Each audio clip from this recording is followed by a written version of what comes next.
Just like you know, ladies and gentlemen, welcome to CFS Summer Qualifiers, the rest of Southeast Asia. My goodness, it feels so good to be back. Bringing you the action right now will be Pika and Dropout Candy. Man, the day started off already the way it should be, at least for us right here. And man, I'm telling you, it feels amazing to be back on the seat to call this action once again. Yeah, it's been a couple of months since the last Masters did happen, and it was Veteran and Ridas who were the two qualifiers from the previous Masters. Now we have a whole slew of competitors ready and waiting to take this qualifier spot for summer because they have a new Masters event now gearing into summer. It's gonna be a really fun one, Pika, but we want to know how everything is gonna go down in this event. I'm super excited, man. It's been in my head. I've been hearing the fires, I've been hearing all the call outs. I've been hearing the honestly, even just the voice of us here in commentary. It's been super exciting. But yes, we're gonna show you what you missed, ladies and gentlemen, for the past how many weeks? 2 months, as Dropout Candy would say. Yeah, and here we go. We got the format of how the summer qualifiers work for the rest of Southeast Asia. So phase one consists of 1 day. So it is today, which consists of a single elimination. It's a best of one in a best. Oh no, phase two. My bad. Sorry, my bad. Hmm. It Yep. happens in a best of three in a double elimination format. So a while ago happened in the best of one. Now we're doing the best of three formats where people still have a chance to qualify if you go down in the lower bracket. So we got four teams consisting of the following. We got three teams from the phase one summer qualifiers and one rest of Southeast Asia team from CFS SEA Masters 2026 spring. That is veteran. We have two teams that will qualify here to the CFS SEA Masters 2026 summer, and the bottom two will be eliminated. Again, it's almost like the same thing from last time, Pika. Hmm. And with a bit more painful stakes this time around, Mm-hmm. honestly. But again, for this particular qualifiers, ladies and gentlemen, it is almost a clean slate that we have wiped out for every team that's participating. Here we go. These are the maps that all of this action is going to ensue. Now again, I'm getting some chills here, Doc. I'm getting a Mm. little bit of chills here, having to see how which ones of these are actually going to make it to our vetoes, which one will be the more popular map, and which kid will be left in the court. Yeah, maps look fairly the same. I don't think they changed yet. So Mhm. Ankara, Black Widow, Illegal I 2.0, New Compound, New Mexico Port, and Subbase. We've seen this before in the rest of Southeast Right. Asia. And we will see them once again here for the summer qualifiers. And now we're Uh-huh. gonna see how the tournament bracket will look like because we already have a hint of what's gonna go through. We got the return of veteran here from Ooh. last rest of C qualifiers against ColdBlooded, one of the newcomers here for our first Yeah. matchup for today. And then we got CUEK and TARINGBABI for our second matchup. Two up and comers who again no idea where they're from, but it's gonna be fun here, Pika. I am a huge fan of Dark Horse gameplay, honest, or Dark Horses in general, because they will always shake things up, or at least the anonymity becoming the enemy once again. One of my favorite things to say is the fact that we have very little information to work with, or at least, and even the oppositions. Honestly, it's going to be super amazing to witness what is in store. And remember, this is a double elimination format, or for our team, so they do have a bit of room to wiggle somewhat. Everything's at stake here, Doc. So they also have to be careful, regardless of what the stakes or what the condition of the tournament will be. Yeah, and so I just want to reiterate the schedule for today, which will be in the best of three format, double elimination. So our first semifinals match Ooh. already is going to be veteran versus cold-blooded, and then whoever wins that will be facing the winner of CUEK versus TARINGBABI for the second semifinals match for the best of three later down the line. So if you win your first match here, you're already like one match away from getting into CFS qualifiers, like CFS Masters, right? And that's a good thing here, Hmm. Pika. Oh, absolutely, and then less work and more reward for our teams here. Now it is the nitty gritty here for our teams. So if we're gonna talk about it, ladies and gentlemen, veteran, the name has 100% become a resounding team for us when we started this off a few months ago. But again, who is to say though? Who is to say that no one down there is actually gonna disrupt them? Who's to say that someone will? Mm. And that's the beauty of a CFS, and at least where we are right now, Japa Kid. Yeah, and with how I guess veteran did perform here in qualifiers, again, they're I compared to our scene, we still need some work to do, right? For veteran, it was a proving ground for them against the top teams. Again, in our scene, and once they had that experience, now they're back to the drawing board. What do we have to do in order to improve heading into this qualifiers? Now they're gonna have to test it live against cold blooded in this Cold-blooded. best of three series. And again, man, we already saw what it was like earlier. The maps are ready and set. Now let's see what choices our teams actually Hmm. made here. Remember, the chills, they have begun. How chilly? Oh, okay. Again, the Okay. sad truth here, man, is that New Mexico is gonna be bidding adios. Granted that a veteran did go for that ban. Port is also out of the equation now. Look at Mhm. this, man. We're starting things off with Eagle Eye. Oh, haven't. seen too much of this. Never mind, we already see this before. We got Black Widow again, almost to a T, right? And we got New Compound as our decider for our game number 3. Most likely, New Compound, we might not see it, but again, we haven't seen New Compound at all here in our qualifiers. It's gonna be interesting if it goes to game number 3. What do you think here, Pika? Yes, actually, that's what I was pointing out earlier. I'm a big fan of these, I'd say these cards, these wild cards in our tournament, or at least some unfamiliar names, if so to speak. But again, who's to say that that might not happen? Remember, the last time that we saw a veteran, they also had a bit of a run for their money. So it could be the case. It could be the case. As good as or as familiar as veteran is to us, we do not know what's in store here. Not to mention, they don't have control of all the maps. Let's be honest here. Yeah, I mean, we've seen how veteran performed in the qualifiers, so I guess the meta might be different here in qualifiers Mm. compared to the actual Masters event. So heading into this, I think veteran is okay with practicing in maps they are not familiar with, not familiar in terms of how they are using it in practice. But now in application, right, veteran, if they can go through this hurdle again against cold-blooded, they have a chance to again run it back in Masters. Which again, one thing's for sure, it's a good thing for them because they're currently competing with the top teams in the world, so they're also improving with every step of the way. But if not, then it's a different story now. Where did Cold Blood come from? How do they beat veteran? And how will they qualify against the next matchup, right? Yes, you see, again, if I may agree with you there, it is the fact that what can happen here should the coin flip the opposite way. It's something that we cannot tell, man. And as you said, there are teams who, or at least veteran right here, they already have some light shined upon them. You know, prior to this, they already had their time in the sun. What about the others? What about the teams that are on that proving point right now? Like they are the eager ones. You know, put me in, coach. You know, it is time for me to hop on. Let's see what you can do, type of stuff.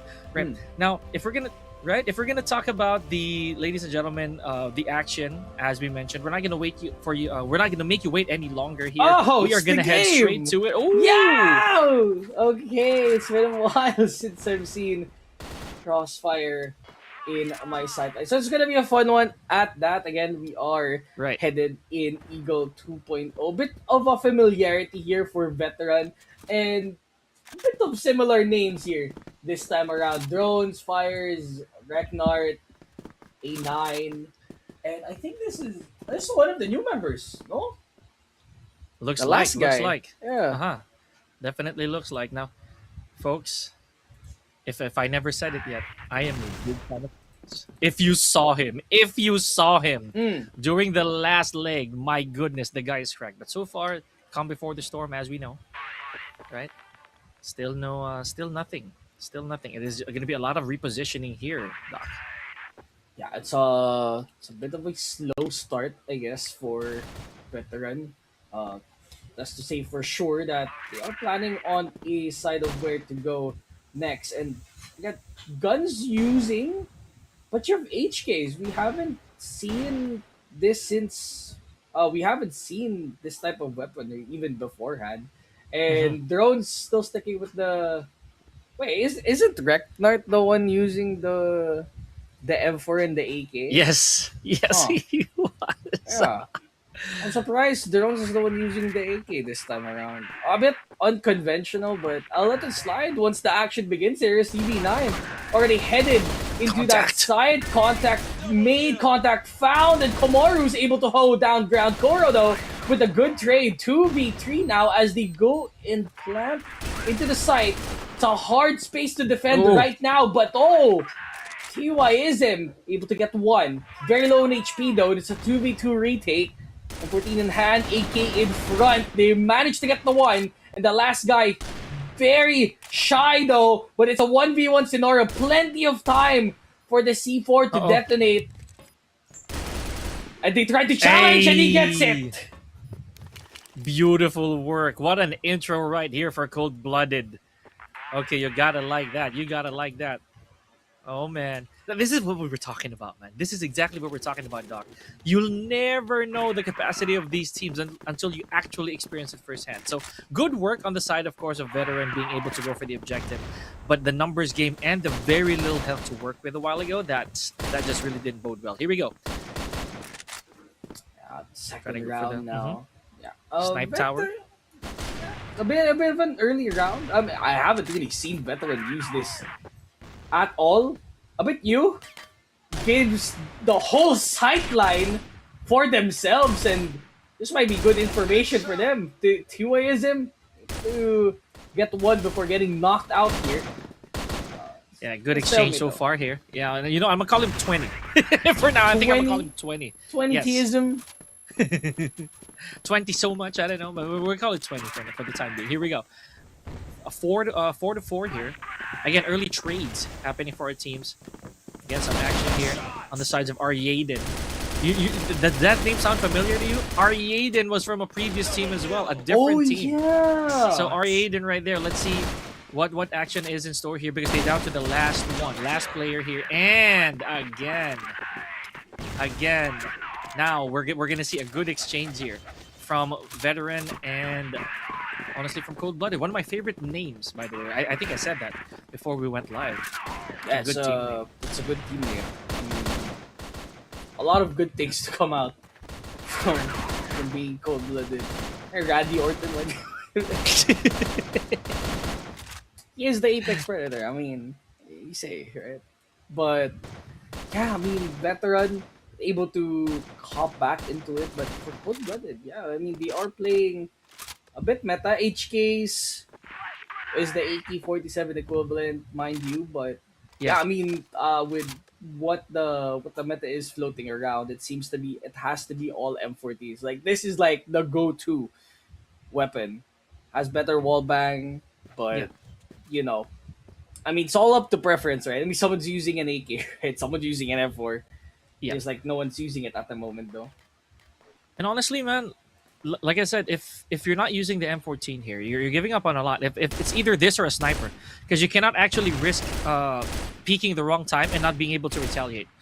So it's just either a sniper or this, which at the moment no one has actually dared. A lot of stray fire here, some action on the side of EV9, taking a little bit of damage here. Okay, beautiful shot here from Jones, just like we know.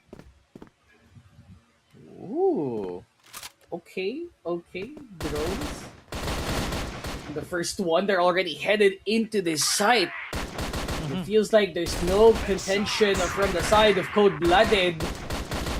The 5v2, make it a 5v1 array, then very bleak scenario for him as he tries to go into this, but no. Clean sweep. And again, showing what they're made of, and just basically a warm welcome here for cold-blooded. See what I did there? Warm, cold. Anyways, just Cold, cast hot, that aside. you know. Cast that It's hot. aside. Here we go. We have a lot of smoke on mid over here, and some action already underway. Here we go. Big trades here for both teams. Yeah, big trades, but at the end of the day, veteran comes up on top here. It's a 4v3. 20 is him.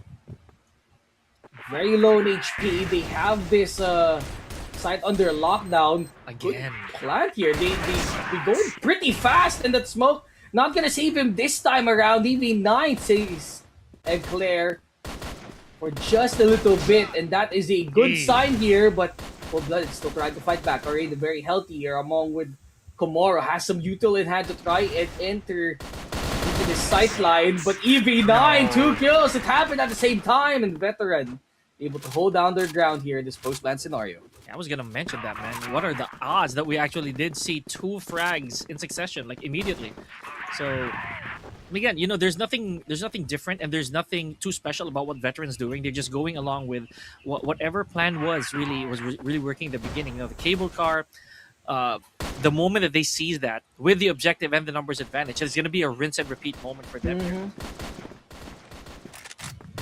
It's a bit like clockwork here for veteran this time. They know that, Yes, the results might not be what they wanted here in Masters, but Oh, against these guys, I mean, the only person who's fighting against veteran is Pride themselves right at this point. So very true. Actually, if yeah, at the moment they drop the ball, right, that is going to be the problem. It's their mm-hmm, fault. yeah. So for veteran, oh, Ooh. sick headshot from tower. So they have an opening here. Clear very low in HP. Has some utils, but nothing's gonna help here. The pistols come out. Pistol whipping. Reknart already headed into sight. So one person here. Claire, pistol in hand, able to get Oh, I two. like that. But it doesn't matter. The wallbang gets him. Veteran again with another win. A lot of numbers to work with there on the side of veteran, and again, that's what they want. You know, this is something that we also saw from them prior, during the earlier parts of our honestly of our qualifiers a few months ago. Veteran just they never ignore the buddy system, like they never do. There's always gonna be numbers and numbers upon numbers. So here we go. Look at the compactness right here on the side of veteran. What a shot once again from 20. Oh, already onto site, and again the tempo immediately changing here, Pika. At one point they're playing slow, but what matters here, if they just go in and take all the Uh-oh. frags anyway, Zam, only one remaining in a 1v2, has to check all angles. This is gonna be tough for him. Super, and he has half a minute to work with here objectively. But again, this is what veteran wants. They just draw the fire to them and then extinguish it in the process. Here we go. So Zam, nowhere to go, man. There we go. That's what I was talking about. All that separates him and the next round is that box. The box. So big lead here for veteran at the start of things, and for cold-blooded, I mean, it's true to their name. They're a bit cold here. They need a little bit of friction in order to get things going, Pika. Because veteran controlling the entire pace of this first half. That they do, man. That they do. And look at this. Nothing different about the plan of veteran. They loiter, but they loiter tactically. But Drones, I believe Drones is trying to make a little bit of separation here. He trusts his shots. You know, he's confident with how he's gonna handle his gunfights. Peaks. Want to find though, and yeah, the tempo already changing. 20 is him. Good shot here. And that makes a little bit of an opening clear for veteran. Bit of a setup here on that top flash. Where's Reknard going? Already prepared for this off angle. Eclair already sullied to the side. Price sees Eclair. Caught standing with the model upright. 20 is him, no scope? Right with the scope in hand. My goodness. Kuro only one left, but it's very unlikely. This might be a 6-1 as start of things here, Pika. Yes. Speaking of Kuro, remember Kuro, right? Remember Kuro and Drones having that duel from way back when? This is something this is a familiar picture we're seeing here, buddy. Aryaden, Kuro. Oh, man. Drones and the rest of veteran. And trip down memory lane, if you will. Here we go. Once again, smoking mid. Putting a little bit of anxiety on the side there of cold-blooded, but Aryaden finds one. Aryaden. Uh-oh. Start of things very hot. Kuro not able to find the guy in sniper. He can try. Tries he might. Gets tagged. One more shot can do it, and yes, it does. A little bit of life here for cold-blooded as veteran left scrambling, but I don't think it matters for them that much for this round. But it's a good change of pace for cold-blooded. They'll get the round once again. Oh man, just like a crocodile that's simmering down in the sun. Cold-blooded, starting to leave the pond here, my guy. They're out for a hunt, 6-2. But again, that is still a sizable lead to try to catch up on, man. You saw how hard they had to work just to get that second victory right there, right? Should be gotta be a little bit sweaty this time around. Veteran up in the place. Veteran's the place. Cafe. Kuro has a good sight line here. EV9 tries to peek off, but 2 quick kills for cold-blooded shuts down their offense. Mm-hmm. And again, man, look at this. Kuro finding that bit of flow state. I cannot believe I'm saying this, but the numbers are not on the side of veteran right now. You know what I mean? Okay, there we go. Regnart for survival here, but very little HP to work with and has a lot of numbers around him. Still, though, alive and kicking. Yeah. That is it. A first round 6-3. Yes. The veteran, that's not a bad half, so to say. And for CB, Well dressed of a first half, honestly. you just need to play catch up at this point, but I don't know how veteran's defense is. Not to say that Zam was able to get one here, but try to rush in. Okay. Zam, though, one on the board. And look at this. Cold-blooded. Slowly piling up the pressure towards veteran. Here we go. 2 for 2. 2-2. Last one standing. 1v1. It's a TRG able to pick it up. Fires with the clutch.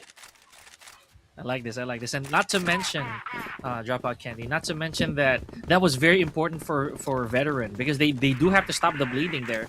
Otherwise, it is apparent that Cold-blooded is going to gnaw on that wound. Bandage it for now. And it puts them a little bit closer.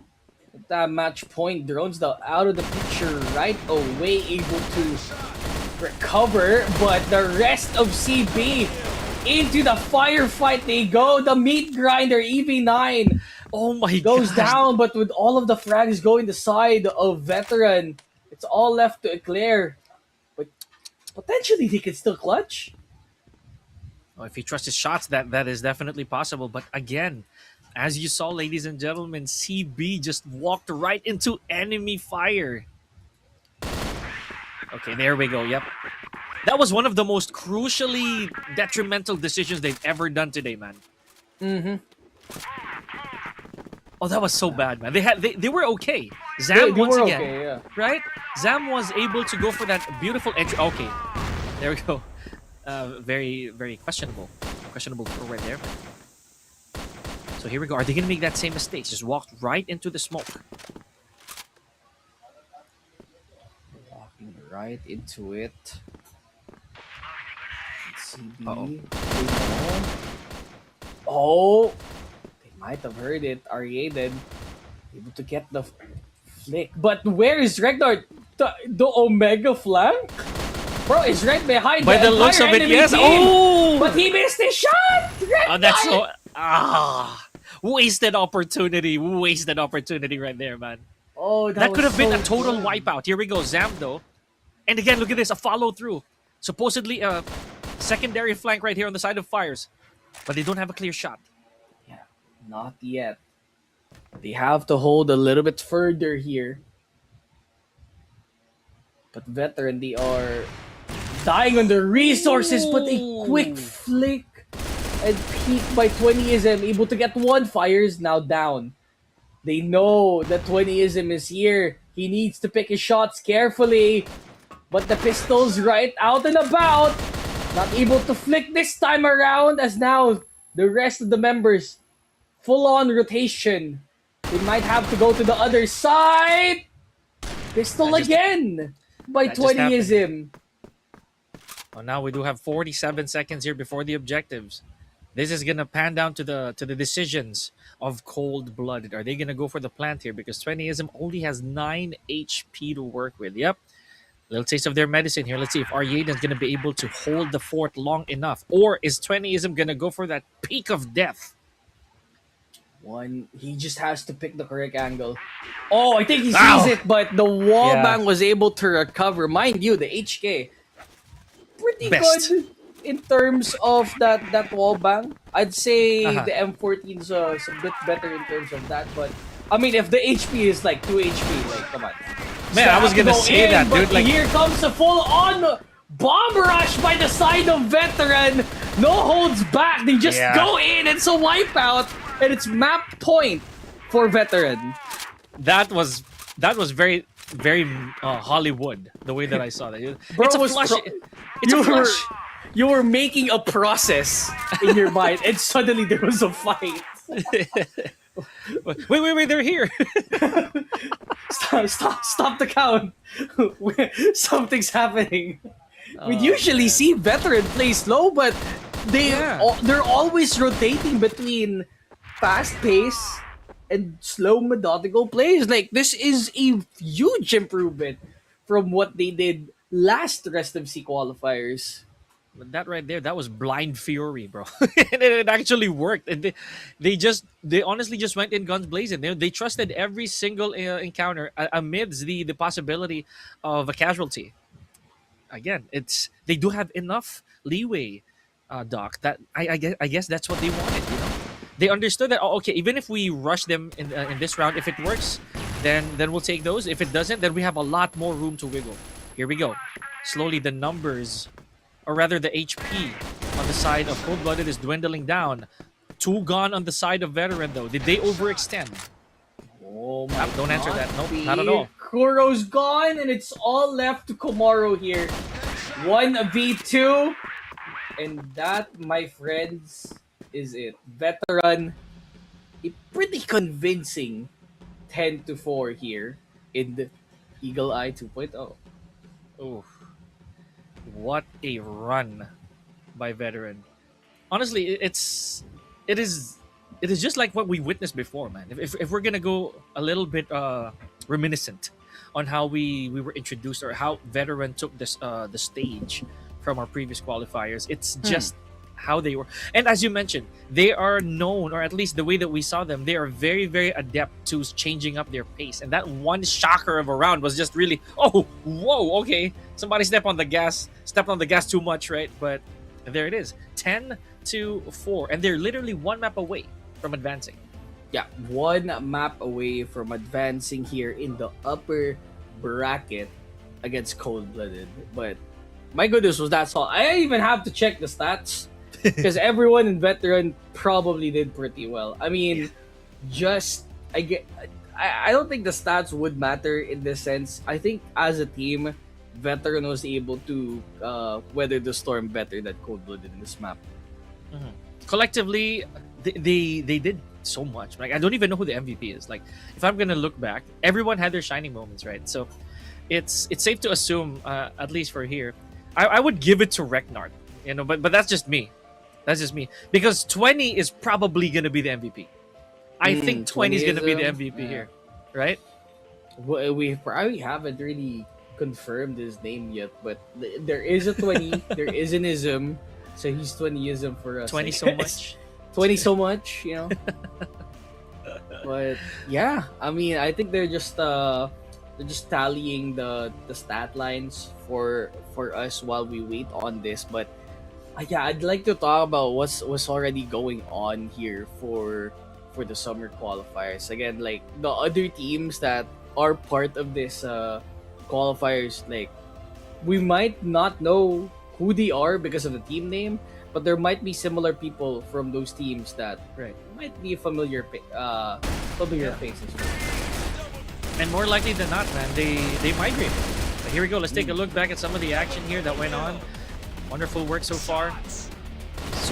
And again, so far it's these same suspects that we've been seeing on the feed, right? Like we had drones with an AK. He started off today with an AK, by the way. I think we never got to talk about that. So, or not by a lot, because we knew him last time as a very, very efficient sniper. But this time around, bro, he gave the mantle over here to 20. Yeah, I mean, 20. Good pickup. Oh, I'm gonna lie. This is a very good pickup for Veteran. Like if he's performing like this, he'll probably go far and far with the rest of the people here if they ever qualify for Summer Masters. But again, that was pretty quick for Veteran to take it over to Cold-Blooded, and the stats really, like they don't really show the entire picture. But again, stats do matter for us. Reknart, EB9, 20ism. I mean, we've seen a couple of people for Cold-Blooded step up, Kuro, Eclair. But again, in terms of team play, in retakes and in post plants, I feel like Veteran has it covered here, Pika. Yes, entirely. Right. But again, I'm making my prediction here is gonna be 20 or 20 or 20 so much. But look at the stats, man. Look at the stats. I mean, no one within in the entirety of veteran uh, would actually, or at least this is just my take. Regnard, right? I did mention that Regnard is a very potential candidate for that MVP. So there's a Mm-hmm. huge chance. But 20 gave us so many moments, bro. 20 gave us so many moments to look out for. At least those beautiful snipes, especially with the no scope. Here we go. This is the moment of judgment. Oh, it is not. It's EV9. I I lost my dice roll right there. That's all right. I mean, if it wasn't EV9, it would have been someone else, right? Yeah, yeah. They're a bit similar in that MVP race, a 1.88 KD, a 1.0 HKR, a 0.47 HK, and a 0.43 SR. So not too bad for the side of EV9, but I feel like a lot goes through the motion here when it comes to veteran. Everyone just worked hand in hand here for game number one, and it's not gonna be it's probably gonna be the same here for game number two for veterans. So it's all up to cold-blooded if they want to recover in this stage or not. That, my friends, is gonna be our action later on when we head on this quick break. Don't go anywhere, guys. We have one more potential map here for veteran, or potentially two more if Cold Blood take it out. Remember, guys, the qualifiers will be right back after this quick break.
Welcome back to the CFS Summer Qualifiers rest of C. My name is Dropout Candy. Along with me is Pika. We've had a pretty solid showing for game number one here in Eagle Eye 2.0. Veteran already taking it over to Cold-Blooded. Cold-Blooded needs to recover. What do you think is gonna happen, Pika? Would it be a 2-0 for Veteran and Black Widow, or will it be a 3-game series? Yeah, if we're gonna predict here, honestly, I feel that the momentum is just a little too strong on the side of veteran. But I like being proven wrong in that scenario because some of our teams, right, they do have that ace in the hole based on what we've seen before. So if we are gonna be proven wrong by Cold Blooded, that'd be nice, honestly. But once again, I'm gonna bring myself back to that previous point. Veteran is just too hot right now. Like the way that they started this, you can really tell they wanna go for honestly for the easy way out here. If they don't force a game number 3, then we'll do it. I mean, say that they won't, right? I mean, Cold-Blooded, we've seen glimpses of what they can do here against Veteran, but again, the practice needs to be there. The experience for Veteran, the pickup as Yes. well for Twintism. These are things that again cannot be learned in a day. So it's up to Cold-Blooded if they're gonna adapt to the situation here. Because again, Black Widow, pretty sure everyone knows how to play Black Widow. It's probably in their dailies here in CF. Like when you open it, it's like play 10 games of Black Widow. All right, bro, I'm out. Like the back of their hands, man. It is a staple to say the least. It's almost impossible for anybody to not know the ins and outs of Black Widow if you've spent just a reasonable amount of time here playing Crossfire. So, but that's just being nice. If we're gonna be a little bit more complicated here, this is a walk in the park, man, for veteran. And Cold-Blooded needs to rethink their ways. Remember, there was one time that they just got flushed out in seconds just because veteran chose to do it. No calculations whatsoever, no logic sometimes, or maybe they do that we're not even aware of. I mean, I mean sometimes veterans, I don't understand how they try and analyze their gameplay. It's like, Right. okay, they're holding, they're going in, and then suddenly the next round is like, why are they rushing? Why is it working? And how's the other team not prepared for for this rush? I mean, Yeah. you'd usually see the global risk just hold, and then you see them just going in with gunplay. I don't think that's how global risk works, right? Big question mark right there. I'm not gonna lie, but for now, again, if we're gonna leave it to the fate, in the hands of a veteran, if we're gonna leave the fate of Cold Blood in the hands of veteran, they don't want to have to risk. In my opinion, they don't want to have to risk finding out what else Cold Blooded can do. Right? They just want to go in and use whatever experience that they've built in the past or they have now, just to get them out there. All right. So yes, ladies and gentlemen, we did promise you another potential match, or at least another match rather, for veteran. Now, as Doc said, this is possibly the last one. Otherwise, we're gonna head to a match number 3. If Cold Blooded holds on a little bit longer, but look at this, a very, very early pickoff here on the side of veteran. Veteran already taking charge. They know how this map works. I mean, bro, I know how this map works. You just go, you hold long A, you throw U-tail, whoever peaks first wins, right? Yes. It's just how it works. It's the normal Black Widow gameplay. I mean, in a lobby of 24 people, it gets a little bit more chaotic. It's a bit simpler here in a 5v5 now. It gets simplified. But for the side of veteran, though, after 2 kills, the sides have suddenly switched. It's a 2v2 Alright. retake. Again, this is all right. Oh, And- my goodness, fires! Okay. Was there any doubt, Doc? Actually, there was. I was gonna. there Okay, was. you know what? Don't answer that. There really was. I was a hater. I was a hater. And then suddenly veterans like, you know what? let me go open my monitor. Yeah. There you go. Let me give you a quick answer to that question. Now here we go, and that's exactly what they did. You know, for a second there, I was holding my breath because this is also how Cold-Blooded started things off. They won the very first round of the previous map. They did, yeah. So they have a little bit of insurance heading into this, but I think I feel like every time I've seen veteran play, it's like they're playing out of a best of one every single time. Yeah, and that's really important because the moment that you realize, oh, this team is not afraid to actually go in, and at the same time they're also too calculated, there is almost no loophole in the way that they play. Okay, they're aggressive, but at the same time they're cautious. right? So that becomes Mm. a problem. Here we go. Once again, veteran. Now, see, this is what we're talking about. Now they're going slow. Now Now they're they're going letting it to mellow okay. down.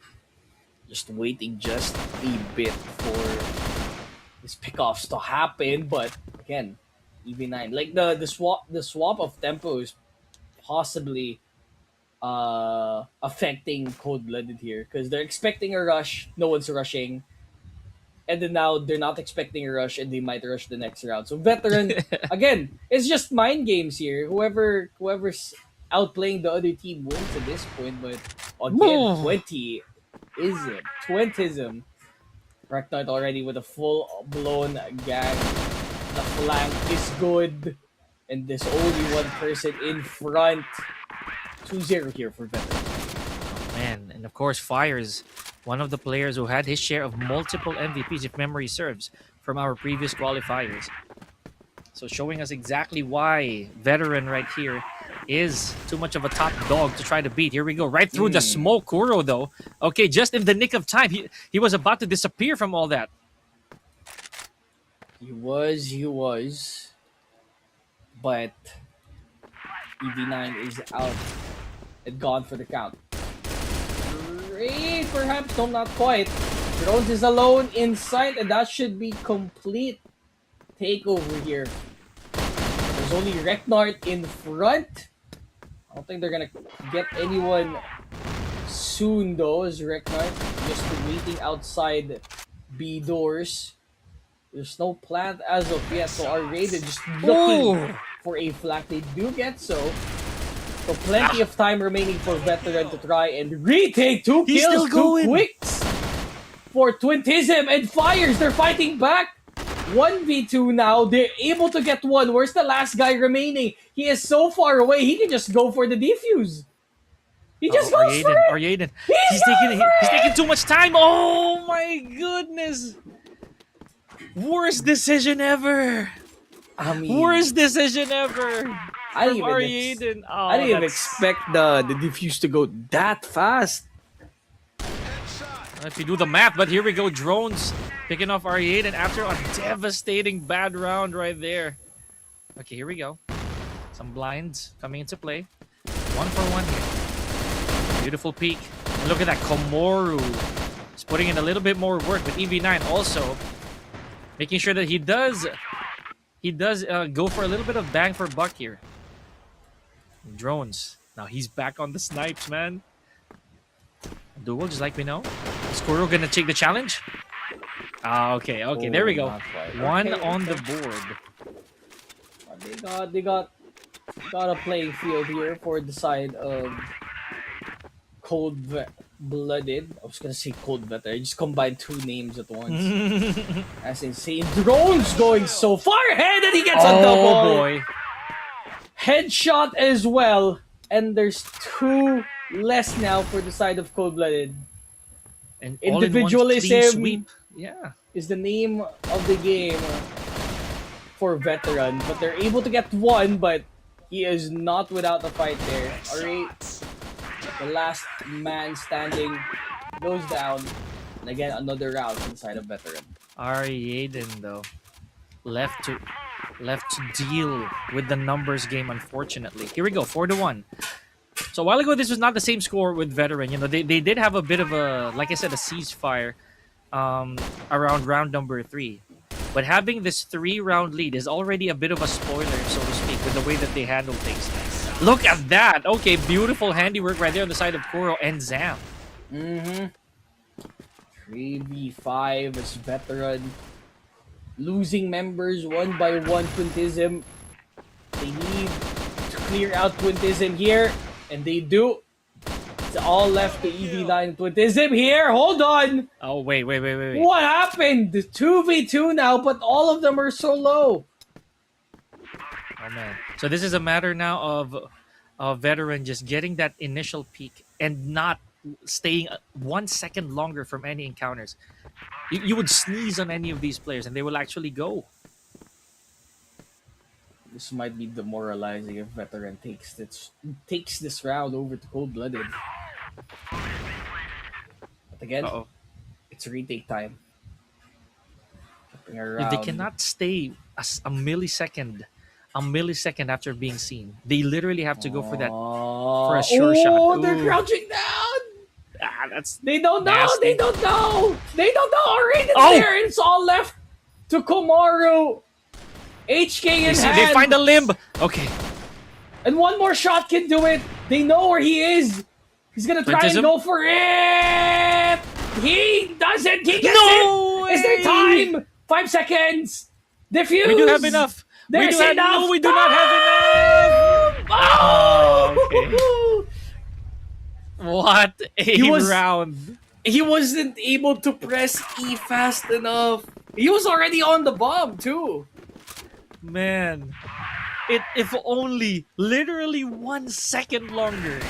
Okay, now I'm pretty sure the veteran are starting to sit up straight.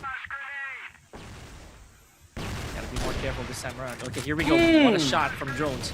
Just like we know. Just need to hold a little bit further this time around, but I don't think it's gonna help. And For yeah. Cold-Blooded, immediately fighting back. Offense gone. The defense holds.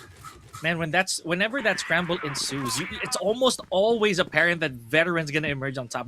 They really know how to position themselves right, and they know when to withdraw. Here we go, big damage already on the side of Viclear, and no contact has been made yet. And initial contact was found, and another member of Cold-Blooded goes down, but not without a trade though in mid. Quintism needs to get as far away from that spot as possible, but he tries to repeat. A very brave man, so to say, and gets punished for it. Okay, Kuro recognizes that it also is a very predictable double peak right there on the side of 20s. Okay, here we go. I was gonna say 3-4-3, but now it is up to Zam once again. Heavily surrounded. But just like that, ladies and gentlemen, another round on the board. And Veteran just convincingly keeping that 4 rounds ahead. Ooh, convincing. It's already the last round of this first half here, and drones already making quick work with the rest of Veteran here. 2 members down for Cold-Blooded. They tried to go up. In short, drones is just there, ready. If it's not Twintism, it's drones with the sniper. But we still have Kuro and Komoro over here. So if there's anything we know about Kuro, he's not afraid to go for these snipe duels. So does Kuro have any information? He just needs one. He just needs a body. Okay, that's one, just like we said. But here we go. Komoro, last man standing. And the numbers game. You know for a fact that Veteran right here, they're not going to loiter a little too far from each other. C4s with Komoro as well. No information. He can very well just rotate to the other side. It's the big chase. They just have to guess on where Komoro is sitting, and they feel like they're good. But Komoro, big responsibility here. They at least need 3 rounds here, or else the lead might be a little bit more intimidating. You know, this is a potential switch right here, and they're gonna leave Cold-Blooded, or like not maybe not entirely yet, but should the switch happen anytime soon, right? This is gonna be a problem on the side of Cold-Blooded because they're gonna play catch up. They're gonna be the ones responsible for a bit more of an objective play, or a bit more successful objective play. Look at this. We are down to the last 12 seconds. Okay, 1v1 here. Recknart, what are you gonna do? Bleeding profusely. Oh man. Okay, yeah, there it is. There's the switch, buddy. 6-3. And now your move, Cold-Blooded. You managed to survive that. Now it is gonna be the big question mark here, Doc. Is this gonna be the adaptation round, or is this gonna be again a repeat? Yeah, it was the same half score that happened. Yes, right? Previous map, yeah. So Veteran, they're no strangers to this time. They have a lead. If it doesn't get stopped, they're gonna stop. Cold-Blooded, you just need to hold. They are playing on the defense this time. Veteran playing with the C4 in hand. Let's see if adaptations go forth. Eclair on top. of short. Inching closer, they Oof. need one more frag, but it doesn't happen. It's a 1-to-1 trade though, as drones already forward here in A long. Komoru trying to go for a pop flash. Komoru Okay. gets picked off. It's a 2v4. The members are nowhere near the retake positions. Oh boy. Now maybe this is exactly what ColdBlooded wants. You know, they want to be global risk and to force veterans to actually come to them. Here we go. Good exchange here. The numbers are winding down, but Aryaden here, a little too much to work with. Reknard a bit blinded here though, but there's just so much respondents within the area. Yep, just like that. That's what I was talking about. You don't know where to look. You will not know where to look. Again, you just blink, you miss it, veteran. 3 rounds away from getting that upper bracket spot. The winner of this, they still have one more BO3 to play. But for veteran, it means a lot to them. There we go. Yes. It is now or never for veteran. They have to close out the last 3 rounds if they want the suffering to end. Not just for themselves, but also for ColdBlooded. Now let's be honest here. ColdBlooded is playing the catch-up game.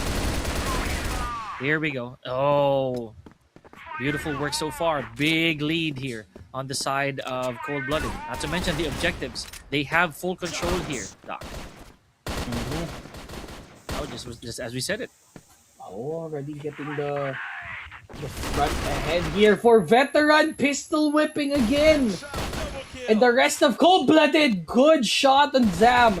Twintism, the only one left here. C4 nowhere close.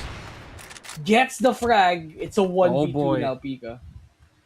And it's not impossible, right? Twentism comparative to Aryaden and Zam here. He just needs one, literally one pull of a trigger and things can change. Whereas there's a bit more of a requirement here on the side of ColdBlooded. Here we go. Twentism. Does he have any leads? Does he have any information? Uh-huh. Twentism! Nah. Okay, no shots heard, no shots found. ColdBlooded. We go at least one up here. It's a big hurdle to climb, veteran. They still have a 3-round insurance. And best believe if Twentism actually had that early peak there, that would have been over. Here we go. And once again, veterans doing it. They're going to go for a highly aggressive play. They're doing it again, man. I mean, if it works out, right? It does. That's the thing. Not prepared at all. ColdBlooded. Hands down. Raiden, though, has a good cross here. Can he get more? Not quite, but there's so many people that up in trade. So all left to Komoru to try and clutch a 1v3. Yeah. This is it. This is the big question mark here. Oh, man. This is a very, very familiar painting that we're seeing here. Veteran just all over the place, making sure that the anxiety builds up here. Look at that! He was already looking. But since there's a lot of numbers to work with, you will not know where to pick first. Oh, veteran. Now, kids, that is exactly why you should keep your team advantage in numbers. Numbers are important here. Especially in Black Widow. 2 frags already for veteran. They're pushing up in A. It's a split on short, 1 in long, and the stairs already being retaliated. This might be a clean sweep, I would say so, but Kuro is still trying to find an answer. Does not work this time around. Veteran or a match and series point. Set point here for our very first BO3 here. Possibly. Here we go, drones. He probably gave the team the nod of affirmation here. We got to do it. Let's do it. What a shot, dude. Barely 5 seconds into the round, right? Barely. And our Raiden's forced to just watch the team. Potentially for the last time today. I mean, tomorrow they'll still be able to play, but in this best of 3 might be the last time to do it. Komoru, though, was able to trade, but not quite enough in the man advantage. They're able to trade now to 2v2. Right, last chance for ColdBlooded. Yes. There's not a lot that they can do here. Remember, Zam is heavily wounded here. Reknart also picks up Zam. That's what we're talking about. Here we go. Kuro has, and ladies and gentlemen, just like that, veteran with an authoritative 2-0 takes it over ColdBlooded. 10 Same to score. 4 both times. I did Mhm. say, I mean, veteran has the higher ground here in every single bit of the way. They have the veteran experience all throughout this series. But again, Twintism, the you pick up pretty solid, man. I gotta lie. He just gave us one of the most resounding intros ever, or Mhm. at least for us here at the desk, right? So beautiful handiwork right there from veteran, and you got to tip your hat as well to ColdBlooded. They did everything that they could, at least this early on, but veteran just really has their hands on the wheel tight. They want to steer this entire set the direction they want to be in. Now, I'm also not gonna discount the fact that they have names that we're very familiar with. We have Ariade and we have Kuro, right? So these two players we've already had glimpses of what they can do prior to our league right now. So, man, again, veteran. I have nothing else to say right there, Doc. It's just veteran being veteran. Mhm. I mean, veteran just performed pretty well all throughout. And that's not to say that this might probably still happen again tomorrow for veteran, but cold-blooded, they still have a chance in this lower bracket, so if they decide to fight it out. But for veteran, this is probably the same. This is like routine to them at this point. Like they qualify, and then they fight the rest of the teams here in Masters, and then after that, they go back here. They do it again. It's just routine. Like veteran, they're always improving, and the one thing I like is that it's never always the same with them. Every time I see them in the stream, it's a different performance every time. Mm. In this particular scenario, if I could add to that, they realized how shaken cold-blooded can be if they actually impose their will, and that's exactly what happened. They did it again, even the second time around, that they would go hyper aggressive, and cold-blooded would not expect it. Let's take a look back at some of these moments here, folks. So just like we know, the first round it went to cold-blooded, right? So it really was that type. It really was that type of intro for cold-blooded. Yeah, it really was. Like cold-blooded, again, always glimpses but never the light. I believe, but for veteran, they've been on this scenario. They've always been on the losing hand. I feel like here in Masters, but this time around, they are the giants to beat in qualifiers. Yeah. So again, it's the term that monsters are subjective, right? You can be a monster here, not be a monster elsewhere. But again, it is what it is. If you are the monster in that field, then you might as well take advantage of it. Here we go. Now looking at the statistics here, we're seeing once again some commendable plays here from Twentism. We're starting to be a fan, right? It maybe this is it. Maybe this is the Twentism MVP. A while ago it was EV9, and for very very good reason. But Oh, maybe it's Twentism's time to shine. Twintism. I'm looking at you. Gonna be most likely MVP here, Pico. Most What do you likely. think? Yeah.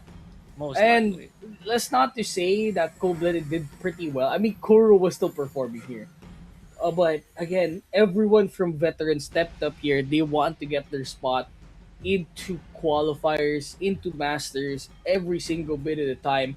This the same scenario that veteran went through as well from the last qualifiers. They won in upper bracket. Oh Fires will be the one being wow. MVP. Okay, Tontism, probably not your time. Fires will be the one taking it out. Probably because he had less deaths, I feel like, compared to Yeah. Twintism. 2.17 KD, 0.87 KR, 0.54 HK, and 0.57 SR. So not too bad for Fires as well. I mean, always keeping the team. He's probably the only one always alive at the end of the round, which is funny too.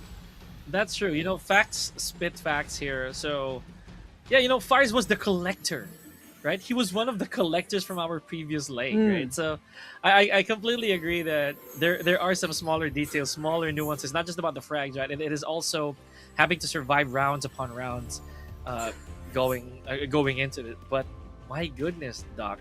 Again, veteran, as you see below, it's a very, very dominant sweep altogether.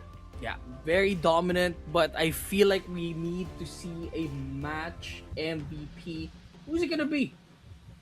Oh, there it Twittism! There you is! go! It is! W. I mean, Mr. Consistent. I think in a map, Fires will be the one taking it out. But Twintism, the pickup, absolutely validated here for the side of veteran. 1.88 KD, 1.07 KR, 0.20 HK, and a 0.43 SR. If you are anyone here in the rest of C, this is the person you have to look out for. I mean, veterans like the team to beat. Twintism is the new pickup. You have to watch out for him. Oh, absolutely, man. Again, he's making a fan out of me too. On just just like how Drones did in the beginning when we first saw Drones with them amazing shots, but Twentism. So he did let the little fish go and caught the big fish afterwards, man. Yeah, I mean, it's a big fish in a small pond for the side of ColdBlooded, but they will be in the lower bracket tomorrow, where again loser of this will be fighting our next players here in our best of three, TARINGBABI and CUEK as well. More of them later on in our summer qualifier rest of CFS. We'll be right back, guys. Don't go anywhere. More action with us here. We'll be right back for a quick break.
Welcome back once again to CFS Summer Qualifiers Rest of Sea. My name is Dropout Candy. With me is Pika, and my goodness, veteran, showing to us that they have the expertise in this field. They qualified in uppers, and now we have another match in store for us, Pika. Oh, absolutely. And again, let's take a quick recap of what happened right there between Veteran and Cold-Blooded while we're at it, right? So I know the Mm, Cold-Blooded, they really did try to show their fangs there on Veteran, but it really didn't work. They mm, just have too much sauce going mm. on, and they had to end it as quickly as possible because, of course, the fresher you are moving into the latter parts of any league, right? Specifically with this one, the better you will definitely perform. So again, as you mentioned, we do have another couple teams here who are gonna take a swing at the moon. Let's see how this is gonna pan out, man. And I guess the second match will decide on how things will go. TARINGBABI as well as CUEK will be our two semi-finalists as well that will be competing for that top spot in that upper bracket. I mean, even I'm getting scared too. Whoever's winning this is fighting against veteran. Then I'm gonna be quaking my boots. What's happening here? Yeah, it's such a big warning shot on the side of Veteran. Okay, we just left the this entire day 2-0. It Mm. is up to you guys now to go for that clapback. If you're startled by it, then good. If not, then you better be. You know, that is exactly what I see from Veteran right now. But again, Kuek and TARINGBABI for reading that correctly. They're setting things up here. We're waiting for mission controls orders. So if you guys have not yet shown your love in the comment section, please do so. We would really appreciate that. Of course. But now, I think we're just waiting for things to begin. But I'd like to talk again. Meta, it's probably in par now to Masters. I think we've seen a bunch of HKs, a bunch of M14s. The Scarlight's nowhere to be found here, Pika. What's up with that? Yes, which was one of the more intriguing picks from from basically our last leg, right? We did see the chat all like go back and forth with, oh no, that's too OP. That is definitely a meta abuse of sorts. But if you think about it, it really just gets trumped down by M14 altogether. At least based on the statistics, it was Reknard who was just a bit too bold last time, who went for these unconventional picks, like especially the M4, which it really turned out super good for him, especially during their map of Subbase. Yeah. And I think they're probably adapting to the current meta, which, again, M14's HKs in hand. Scarlight's nowhere to be found. I think it's just a matter of comfort, and I feel like they are comfortable with using what is the best weapons in our qualifiers, right? So we're heading into our map veto for TARINGBABI and CUEK, so we will have to see what maps we have in store for us. Will be the same, not quite. We're heading right Oh into some base, boy. immediately into port, and Ankara for our decider. So three whole different maps to see here, Pika. That's gonna be fun. Oh, definitely, man. No repeaters from our previous set. So you know what this is, folks. Very big change of scenery. And Ankara, I'm a big fan. You know, I think I did mention this as well on our previous leg. You know, I'm all in for the aesthetics of Ankara. But again, it has to wait back there, you know, should there be a game number 3. Meanwhile, sub-base. Let's not forget that this right here, it strikes a bit of claustrophobia, you know, for some of our teams, especially when they start scouting for vent and have to look over your shoulder. In the same manner, port is just what it is. You know, port is just bridge, like for lack of better term, or at least depends on your perspective. I think port is just like a valley of death. When you Yeah, go to A long, it's like separation. okay, I'll just I'll just I'll just stand here, I guess. It's a little bit hard to find, but again, port sub base. I think I like sub base more as a map, so to say. I like the verticality of it. Ankara as well. I'm not gonna lie. Support is like one like very sided once you start attacking and defending. Whatever the site is. I like attacking B more rather than A and port because there's literally no cover up in the middle. But sub base we'll have to talk about that now because that will be our first map here, and I do like how this map works. A lot of things you could go for when heading into site, like the vents. You don't even expect someone going vents because that's where usually no one goes for, and then you see one time, whoa, why are there like five people sitting in vents at the same time? A bit of a bluff route, if so to speak, with Mm-hmm. vents. And again, it's almost like it's a one-way ticket. When you enter vents and then you're already scouted, it's almost apparent that you're not going to make it out of there alive. So you got to make that flank work when you're in vents. But again, that's just one bit of the equation here. We're still talking about port. Now for Portman, it's where the snipers really come to play, or at least based on what we've seen prior, Mm. right? From these teams, a lot of these essential frags from snipes, Port will be one of those good testing grounds. Mid is also, as we always say, it's no man's land. If you chose to go mid and then without any backup, without any numbers to go with you, then it is going to be a big detriment. Ankara, on the other hand, as you mentioned, there is going to be a bit of a challenge there when it comes to later rotations, if so to speak. It's granted that the longs of Ankara can be quite challenging. Yeah, I mean, something that Ankara has to be said. I mean, it's the last map too.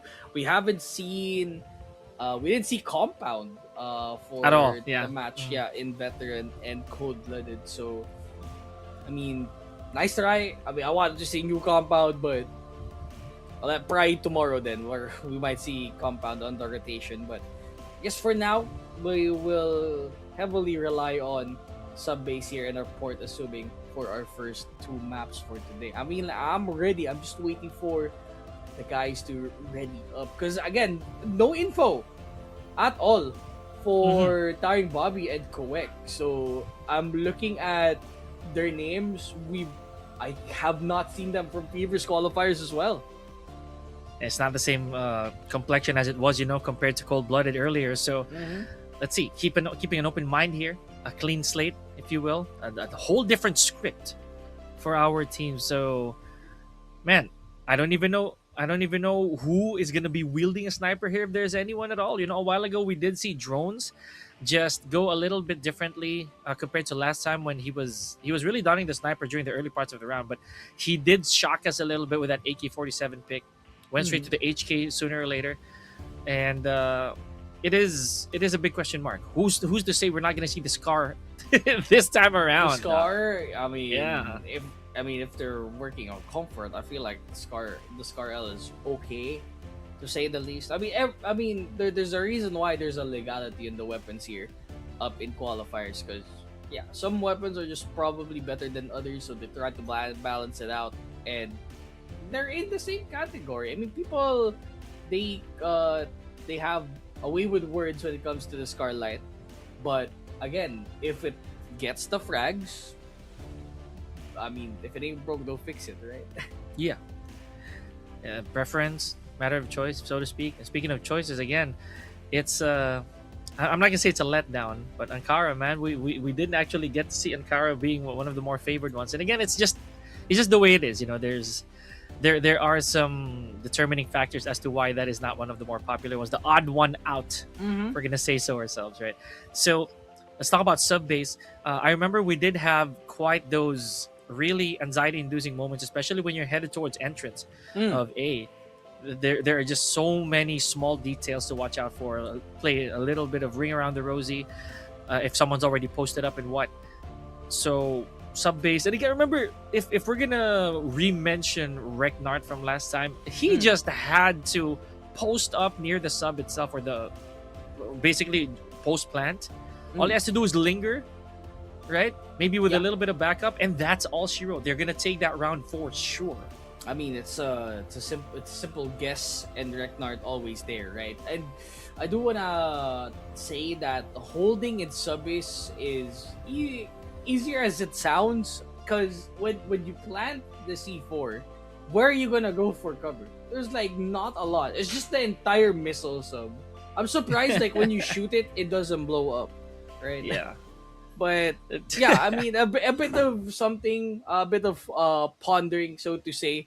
But for now, you just need to think about how they'll be able to, I guess, set up into Subbase. Because compared to the other maps that we played, there's a lot of open space. Subbase doesn't really have open space. It's a little bit shorter compared to it's a bit tighter compared to the previous map. So there's only one way for throwing all of your utils, and it's a little bit predictable to say the least here. Hmm.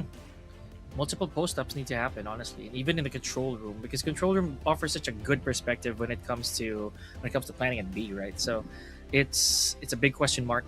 It's a very, very big question mark there. Now, if I'm also going to be real here, you have to undergo that dread of passing through locker rooms when you're at Subbase, Mm-hmm. because it takes just literally a split second for you to walk in at the wrong time, and you could definitely get flushed out from there immediately. And that's just some. Maybe later we're gonna be witnessing that justification. Oh, okay. We gotta hold back a little before we enter Mm-hmm. locker room, and if that's the case, then okay. If I make that wrong call, yep, next round. Yeah, this the next round, right? But there are places in Subbase that, okay, this angle is a little bit too tight. Let's just go away immediately. And you can see there, like the frags happen really fast in Yeah. Subbase. Like the where the two guys meet every time, it's pretty near. So first contact is always going to be important in Subbase. That's not to say it happens in every other map, but mid and let's say A site is gonna be a place of contention every single time of the round. Hmm. That's putting it lightly too, man. That is being generous, because eventually that plan is gonna run out, or it's gonna Mhm. expire, if we're gonna say so ourselves, and then it is up to the team with a bit of a round deficit that has to make the adjustment. But that's for way later down the line. This is us overthinking here on the desk, folks. But if you're just tuning in, this is still the CFS Summer Qualifiers, Mhm. rest of Southeast Asia. This is phase 2 and day 1 only. We still have a bit of action Yeah. to go with tomorrow. Actually, a lot to go A tomorrow, lot, Doc. a lot. So A lot. so for tomorrow, for context, right? We have upper bracket for qualifiers. So winner of that already gets qualified, and then we have the first match tomorrow, which will be the loser of this match versus ColdBlooded tomorrow for our lower bracket. And it's gonna be the loser of that upper bracket versus the winner of that losers bracket match. And then we have one more match after that, I feel like. Yeah. So that's three best of threes tomorrow. There's a lot. We're processing it. It's Yes. quite a bit to handle there. But again, that is the action that is about to ensue here, folks, for our summer qualifiers. They some of these teams, especially veteran, I'm not even gonna swirl out of control here. Veteran had to fight tooth and nail just for that notoriety that they have now, honestly. I mean, yeah. I mean, the type of competition they had last qualifiers. I mean, they had they had a runner for their money as well. I mean, so to say, I think veteran had like they had a 6-man lineup. I remember, I think from last time, right? So 20ism is the latest pickup. I don't know if there's gonna be a 6-man tomorrow. Will there be someone replacing someone here in the lineup? Because this lineup looks really good in paper already. So I don't really want to say change up the lineup. I think you should stick with this. If this is the winning lineup, just go for it. Right? Hmm. Decisions wise, just go with what you know. Just go with what you know. That this lineup right here, it is tested. It is actually Mhm. tested, Doc. So there is no reason to actually defy said code, right? No reason to to go off script, to get greedy, if so to speak. But 20ism, man, like again, let's talk about him a little bit. 20ism, a while ago, we had a little bit of a confusing time, you and I, because oh wow, new name, right? What's he gonna bring to the table here? And everyone that he's with there, or at least majority of them, had their share of MVPs. So it just goes to say that, oh, okay, I'm dude, who's even to say that he's a new kid on the block? What if he was there all along and he just never had the opportunity to actually play? So there's that. Oh, but we're gonna have to wait and see for that because we're headed into Okay. Subbase. Hey. Yeah, we got a pretty lengthy podcast. We probably talked possibly about everything that we need to say before we headed into Subbase. But there's a lot of food for thought for later as well because we don't know who's gonna qualify here. We don't know who's gonna win in this matchup. We don't know who's gonna go in that lower bracket. So we're looking at such an iceberg point of view. Yeah, So whoever performs here, we have our eyes set for them tomorrow. and I will wait for it. But speaking of waiting, here we go. We have a little bit of a standoff right there for multiple vantage points, especially the locker room area. Like I said, man, locker room right there. It is such a dangerous zone to try and surpass without information and or numbers to go with it. And we did talk about earlier that there are some of these names that we don't know. But look at the bottom, man. Look at on the side of CUEK. We have Sekdet, man. He was one of the players as well from our previous league. Here we go. Early Oh, pickup from huh. Brownie. Oh yeah, he was. Well, I forgot what team he was on. Was he in Ritas? That we're gonna have to find out a little later on, folks. And those of you in chat, let us know. Oh. And look at this. Look at this. Yeah, it's Just the ring big around the missile. Ring around the missile. I feel like not a lot to defend there for Mu. As Alyosha was able to get the frag, and he got a second one. It's already on a triple kill for Alyosha, and they get the fourth one. It's a 2v1 though. Uh-oh. I get control room. See if that's gonna be any good. No dice. Janger over here. On the side of TB. Let's see if he's gonna be able to stay there for long. No, sir. It is gonna be CUEK, just starting things off right now with authority. I like that. I like that. Like that, very strong. Is Brownie using the arm? By the looks of it, yeah, he is. Okay, here we go. More control room action. Bit of smoke to work around here. And I feel like, compared to this last match that we had, I feel like they're playing a little bit cautious. Yeah. For their first time here in competitive. As we haven't really seen these guys, let alone, I think Exec I think is the one guy we've seen more likely than not here. So a bit of a warm up for the folks here as CUEK. Mm-hmm. They're shaping up to go, but they're playing safe. Very No one's safe. going in. Very safe. I like that. And again, no information to slip out here. Less than a couple minutes here. Basically, a minute and 20 to work with here. So the pressure will definitely be on the side right here. Quick, they gotta go for or rather on the side of TB. They gotta go for that objective play. Here we go. Numbers dwindling down here. 3v3. Some damage on the side of TB. TB, they're getting their shots in. It's working out. TRG, does it get a frag? Yes, it does. It's all left to move. They do get it. Okay, I feel like this game is going to be a little bit closer compared to our last matchup. TB. Okay. Good. Short tug of war here between rounds. And again, Brownie with the AWM. He's posting up just like a crocodile waiting for prey. Waiting for that snap.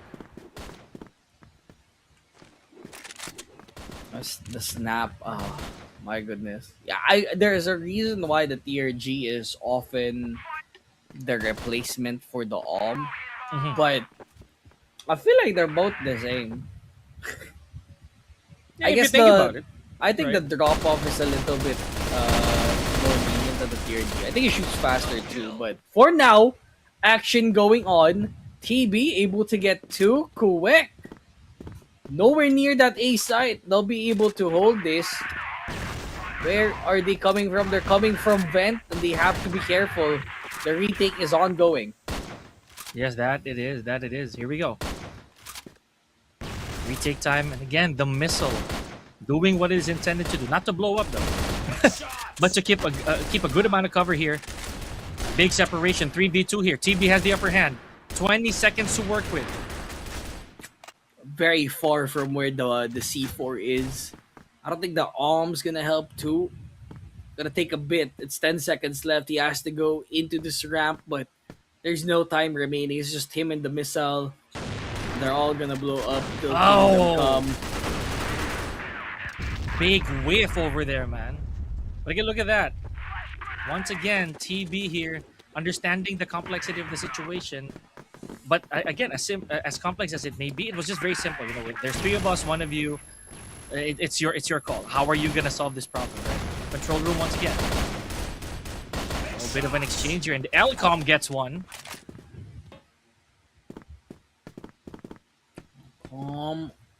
Looking nice here. They just rushed up. No contest whatsoever. Nah, And this is TV, done.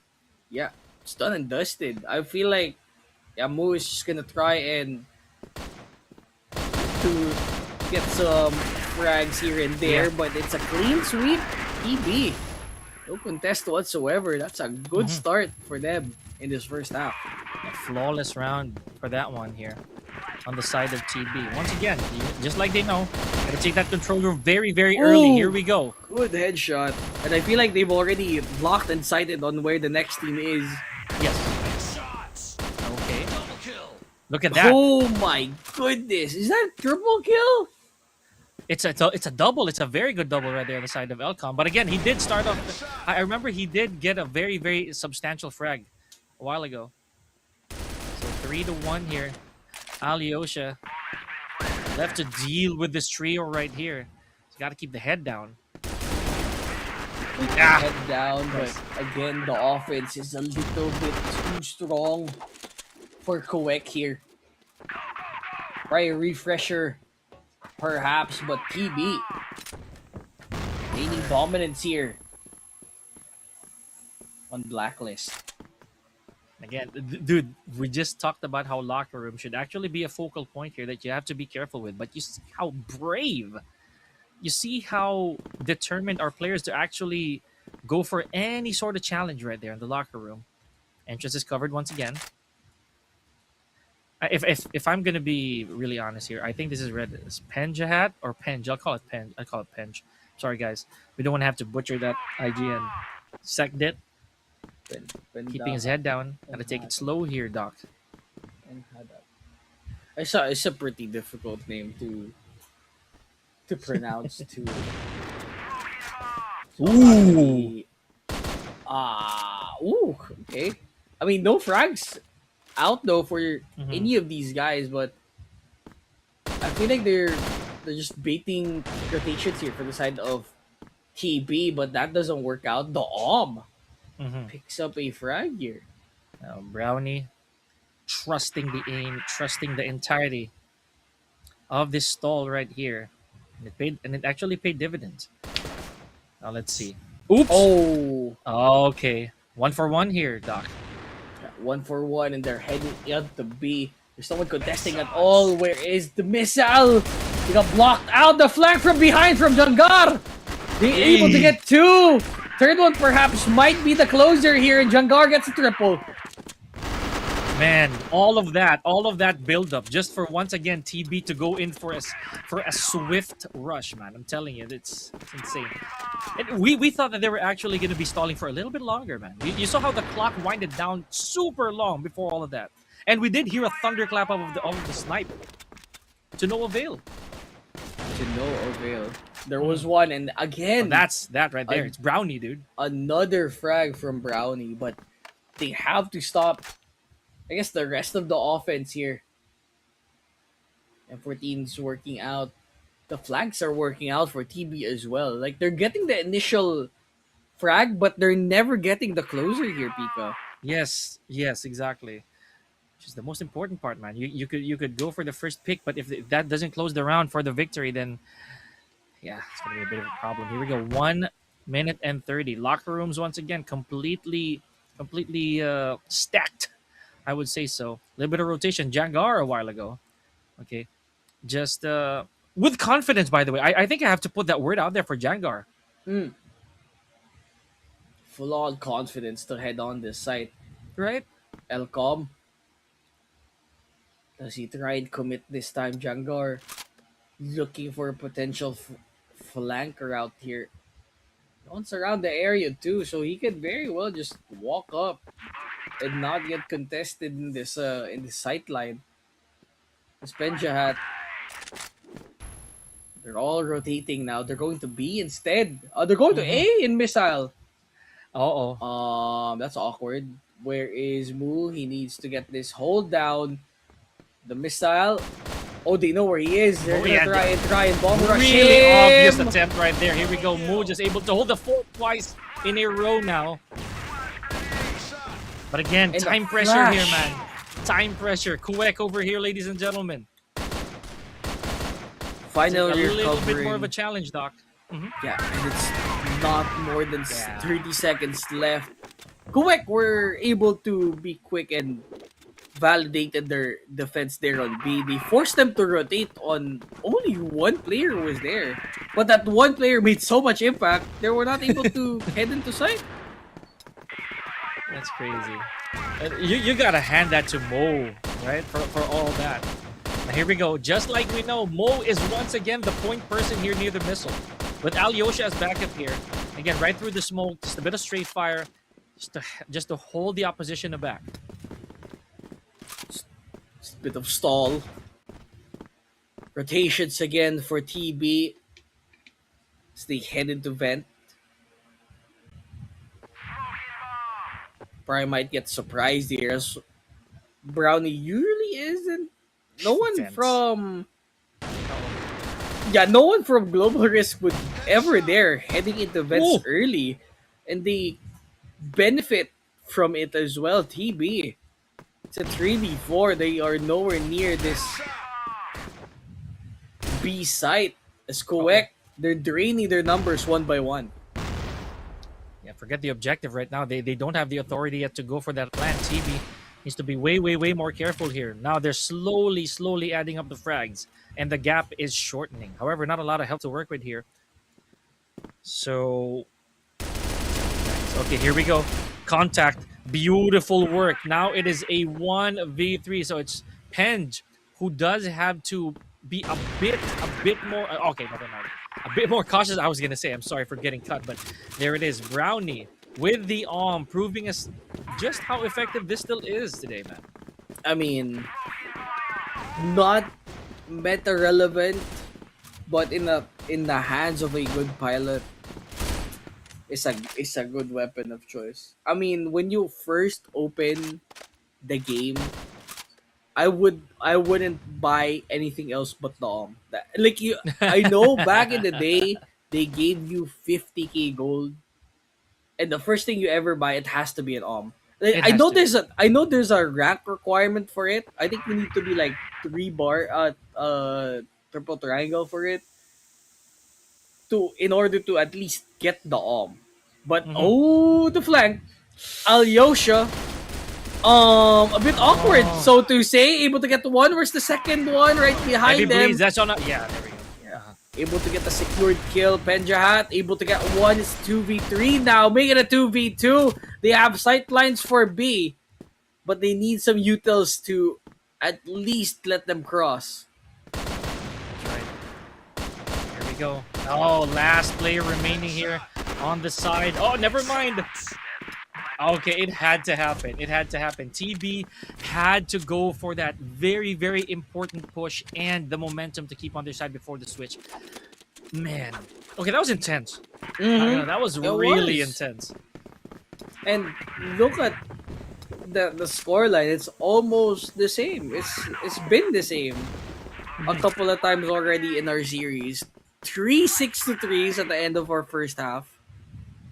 And TB, all they have to do is just take 4 more rounds and they will have this map secured for them. Seemingly a curse here, man. We've been seeing since our very first game. It has been a 6-3 per map before the switch. Here we go. The objective immediately in play here. So let's see. CUEK looking good here. 3-6. They do have the bigger responsibility, and yes, they answer the call. 4-6 here, Doc. Now let's see if TB over here is going to be able to broaden that gap once again. They do not want to give this momentum away, man. Those 2 rounds are really hard worked on. Yeah. They still have insurance, yes, but CUEK, they're just rushing in. The strategy is out of the window. This is the strategy. If they go in and they eliminate the one guy holding, that's good enough for them. That's a 4v3. 2 frags taken for the side of TB. But it's the hold is very steep for the side of CUEK. There's 2 guys in missile and 1 goes down. There's only 1 remaining. They're gonna have to just defuse it by themselves as one of the members goes in swinging. That's gonna be Penja to secure the round. The defuse is gone and done and dusted. It's 7-4 TB. 2 rounds for securing this map. Yeah, too much firepower to withstand there, man. And not to mention securing missile for that plant for CUEK is not an easy task. Okay, because here we go. Brownie picking off 1.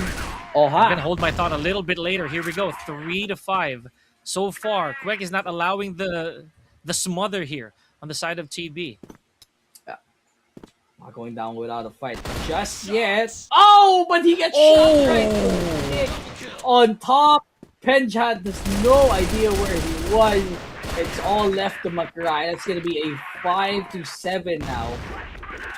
Not going to be the same this time around in terms of score lines. CUEK making sure that whatever they're planning, it's decisive. They're looking healthy here, man.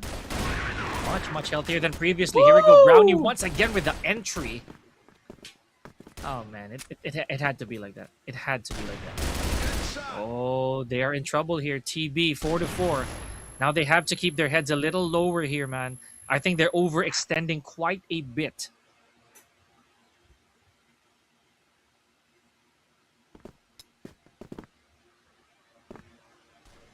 Uh-oh. Interesting.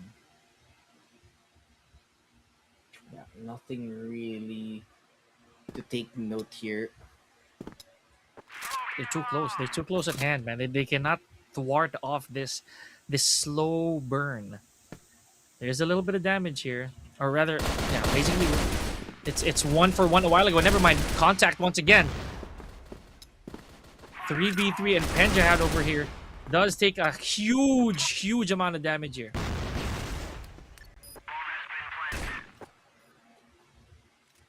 Let's retake City right now. TB. They were trying to go and set up, but immediately after 2 quick frags from Mu. That's all left to Jangar. Able to get 1. Oh. It's a 1v1, but not fast enough on the reload. It's 6-7. Okay. Gotta start sitting up straight here. Shake off the honestly the comfort, because that's what it looks like here, man. TB just got a little bit comfortable with that lead. And be dropping the ball now. Here we go. Still some support here. Slow posting up, but they have to secure missile immediately, man. It seems to be the very common play here so far. Jihad. Uh-oh. Oh, it's a bit dangerous. Asmo's just there. It's just chilling. They know CUEK are pretty near the scoreline of TB, so they don't have to rush it a bit. They've been rushing for a couple of rounds already. Now they slow down the pace. Oh boy. And this is a much warranted slowdown, man. Both these teams have been swinging more so on the side of CUEK. They have to catch up. They are on that harder side of honestly on that harder side of the wave here. Much more difficult to maneuver. Here we go. 4-3. Looking good here for CUEK.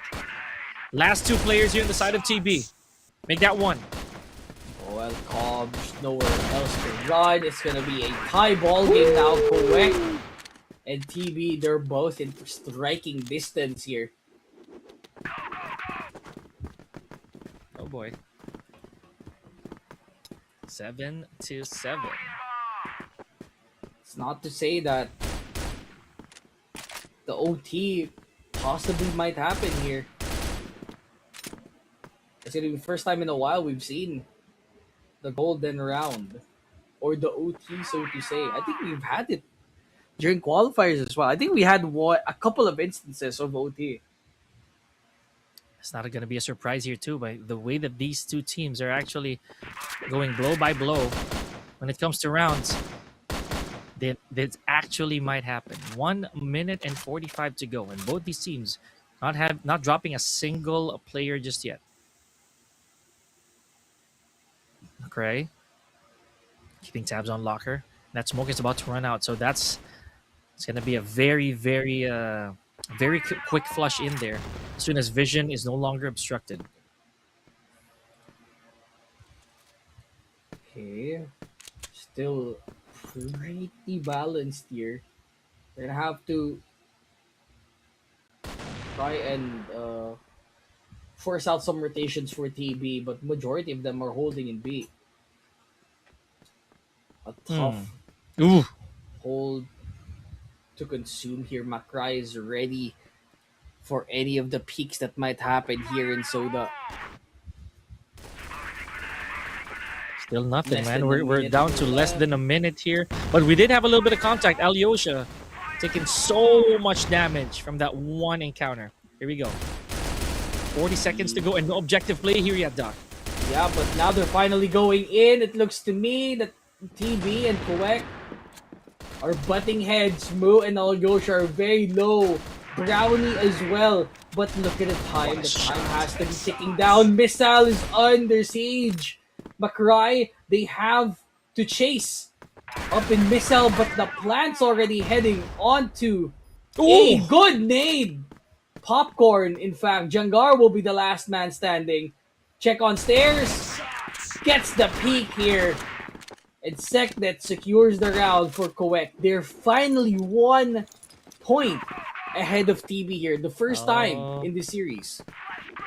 Yeah, man, and this is how they're gonna introduce themselves here. That doesn't change anything though. They are still not very far off when it comes to the rounds. That one round difference could really make a change. Here we go. No good on the side of Penjat. What did CUEK do this time to turn this scenario around? I mean, even looking at the time, it was looking a bit bleak for CUEK as well. Everyone's HP was low. They just had a bit of that closer there in that plant and ace side. So now they're trying to do it again. Has peaked. There's 2 people peeking. Where is the members for TP? 2 frags for the side for Alcom.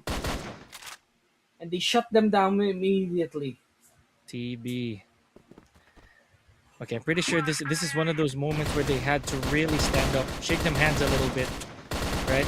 Make sure that, okay, we had a big lead earlier. I don't know what happened. So far, so good though.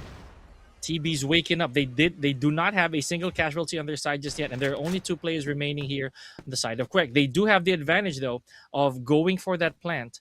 Now let's see if they're gonna go with the all reliable sub plan. We're gonna go for the missile. Oh, Missile's always been their point of contention every time, but Jangar was able to shut them down. Might be a clean sweep here. I think to Moo over here. Moo will be the last one standing, and it's tie ball game for both. If both teams reach 9 here, we will have overtime, Pika. Yes. And what a way to kick off this set, man. This is only our first map here for this second set, bro. Oh. Okay. Okay. Oh, they're rushing in Missile. Did you see? Yeah, they are. They're all pushing. Does he have enough bullets for it? No, they don't. But look at the HPs. They're so low. They're holding down the ground. Brownie able to get some points there. But any utils is going to be detrimental for the side of TB. It's a 2v1. Make it a 1v3. Cannot handle it. The rush succeeds at CUEK. They are on map point. Insane from a huge deficit, man. They are now potentially gonna win this. Imagine how much they had to catch up on. And you know where it started? From the switch, dude. It's the comfort zone supposedly here on the side of CUEK. They like being the one dictating the pace. What happened though? I think they lost a player, bro. They did? Oh no. Look. Oh no. Oh, that is awkward. That is gonna change everything. Possibly. They have a man down. That's Ooh. not gonna look great for them, Now they gotta perhaps. pick off one just to even things off. And remember, Hmm. just to even things up, man. Not really to dominate just yet. That is not gonna be easy. Of course, no one from TB is gonna hand that frag immediately. No one's gonna Hmm. do it for free. Yeah, that's why they're holding up right now. They know the scenario. I mean, very unexpected, very Ooh, unfortunate as well. But for TB, this is probably their best hope in going back. big tisk. And if they do force an overtime, that gives them more room to adjust or readjust for that matter, man. Remember, they did have that sizable gap a while ago.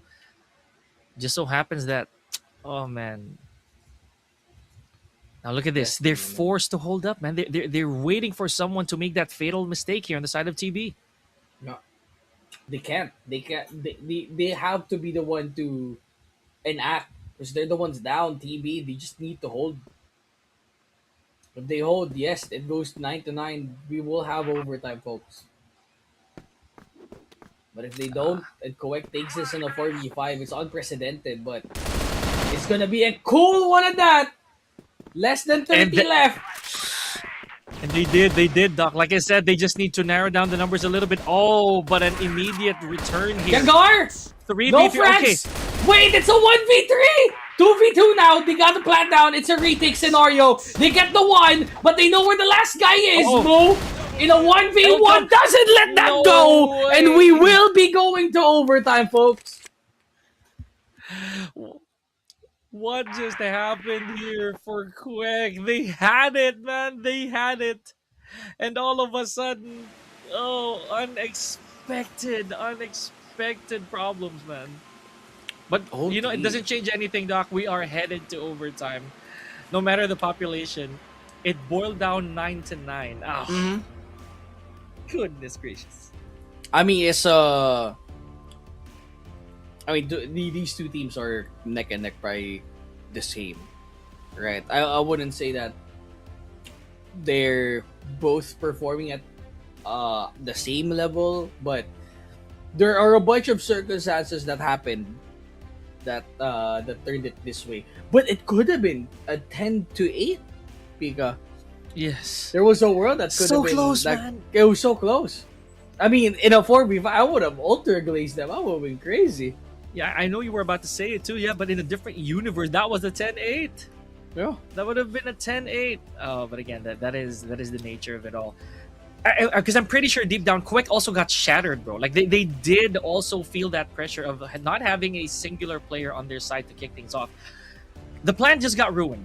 Mm-hmm. For sure. For sure. The plan was thrown out the window because of that one-man deficit. You saw how long they had to hold before that objective. It is so painful to watch, if so to speak. Mm-hmm. And now they have to think, what happens this time around? We're gonna have to see too, because I think they have to re-lobby. Possibly, yeah. Yeah, they have to re-lobby too. So probably it's gonna take a bit. So we have some time to discuss what has happened in the past couple of rounds prior to this overtime. I feel like performance-wise, both teams have double-digit scores. For CUEK especially, I feel like everyone performed up to stuff. TB, there are a bunch of very proficient performers, and all of them work together to get this 9-9 scoreline. Yes. Oh man, I'm still caught up on it. I'm still hung up on the fact that they worked so hard to get to that point of 9. Right, they were 1 away, only for that to crumble. It's like basically going up a ladder, and then the last step, right? The last step before Mhm. you went on top of the building actually snapped off. So it's man, it's so close yet so far. But again, we're waiting for word on Mission Control as to what the verdict will be. Granted that it is a 4-5, and or at least based on what we saw, we're possibly waiting for the reconnection of their player. It doesn't change anything though. This is gonna be a race to first to 11, basically. First to 13. 13 now. Okay, okay. Yeah, Never mind. Yeah, 13. Pardon because me. yeah. So first. Oh yeah, 13. There we go. Yeah. So first 2 rounds, there's a side swap during OT, and then if they tie 12-12, it goes into a sudden death, golden round. Had to happen, dude. It had, It had to happen. It had to happen. And in that This is- way, man.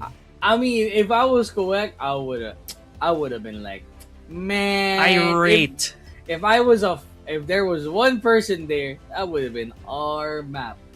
No, I'm pretty sure Idiot. that somewhere along the way they are fuming. But Mhm. again, these are unforetold circumstances. probably probably stars aligned for team like woo, a sigh of relief. CUEK is like, ooh, probably not the Oh. not the game plan there. But again, that is as video games, so to say. An occupational hazard, if you will. Mm-hmm. You know, but we'll see how they're gonna sort this out, man. But that also wraps it up supposedly for the momentum, not the map, the momentum of TB, right? Because right after the switch, it was all over. They were unable to bounce back from that loss of momentum. It's gone. Now they're even footing. It's basically a grand finals reset. Yeah, it's a reset. If you're accustomed to other games, yeah, Yeah, it's a reset now. it's a reset. The momentum doesn't matter. We're back to 0-0 technically. It's Yes. first to how many rounds? It's 9 to 10, 10, 11, 12, 13. It's first to 4. Yeah, First to 4. and not an easy task, man. Not It's an so easy to task, man. It's not easy at all. I mean, knowing that you're always going to side swap after 3 rounds, whew, a little bit hard for them. Mm-hmm. It's a lot to take in. It is so much for these players to try and work hard for. You saw again what they had to do, man. The stall that they had to do just so they could draw TB in, right? They worked so hard for that first pick. They did. They worked so hard for that first pick, and that's just to even things up. That's not to get the advantage. That's just yet. not to get the advantage too. Mm. Imagine if they were there. I mean, at TB, they are still perfect. They're still ramping up. Like both teams have been ramping up this entire match. This stall will probably fan out a little bit of that momentum a bit for these teams. And may I remind you that this is not whose map is this? It's CUEK's map too. Mm. So if TB takes this map, they are at a potential disadvantage here because TB has picked port for our next map. Yeah. And again, by how tight the scores have been. Huge chance Ankara is coming. Oh, Huge dude. chance. We might see game 3. Yeah. Game And 3 that's not OT, the jinx. golden round? What's happening? That is not the jinx, but right now, the way that we're seeing this, we are still on even footing. Both of these teams are walking on thin ice, right? They have to do what it takes to try and stay afloat here long enough for them to bag the victory. It's no one. It's right now it's CUEK versus TB. No one has the lead. No one has the momentum. It is once again even footing. Just first match, man. I cannot believe we went this far already. Yeah, it's been just the first match. I mean, it's already our second series. Veteran has shown to us that you could finish it with experience. But now that both teams are all on equal playing field, the stakes are a little bit different for these two folks. Both pick up. I think I'm pretty sure these are both pickup teams. But now we are on the reset. 9-9. We are in OT. After 3 rounds, we go on a swap. First to 13 wins here in OT. Oh boy. Okay.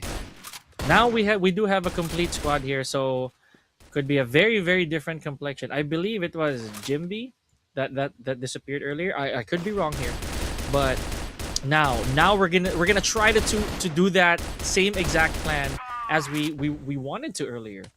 Mm-hmm. Locker room guarding here from Sectet. Control room. Yeah.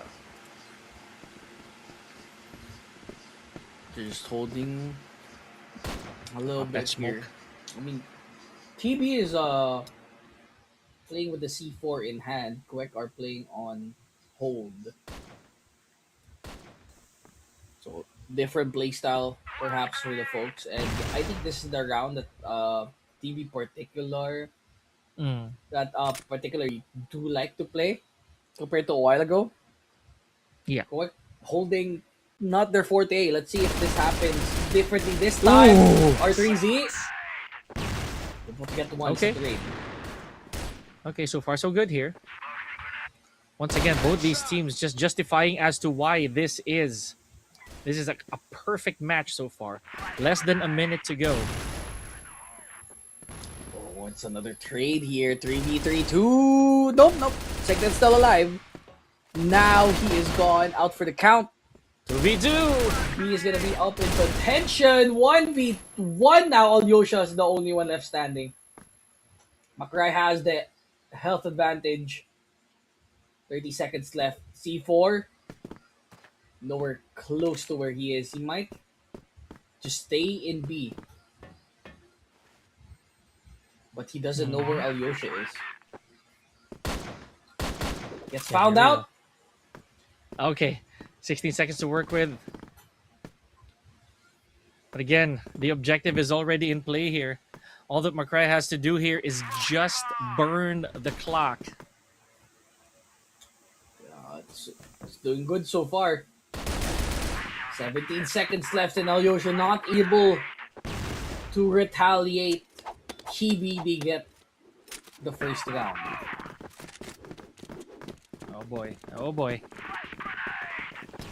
So yeah, here we go. I'm not going to say this is momentum yet, no. But this right here is a very substantial lead. You know what this means for TB? They're going to be able to slowly instill some fear. Jim Beach trying to straight fire through the smoke. Locker room control here on the side of Rez. Is anybody going to be bold enough to jump in?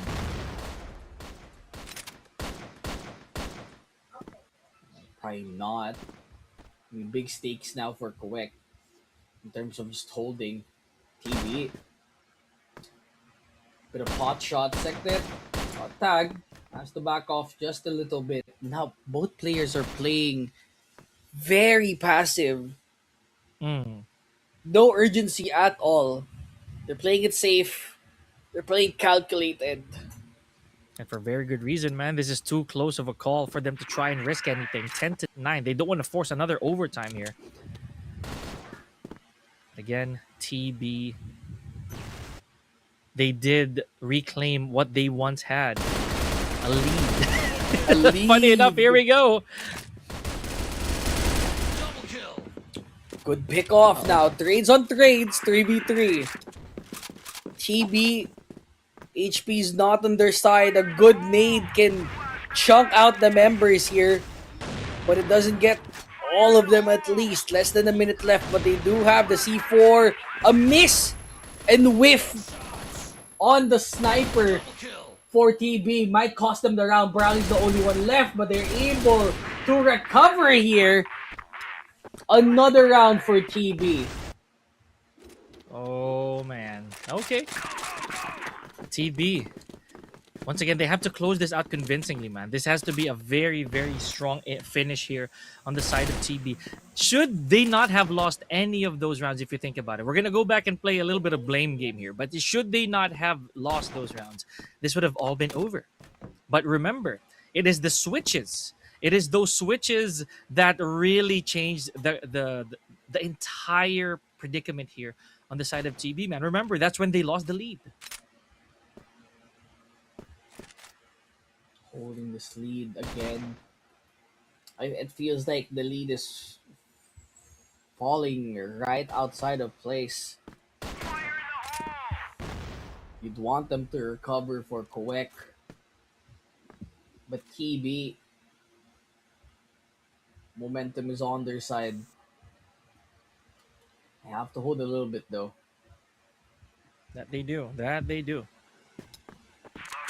Remember, this is too close to drop now, man. 11-9.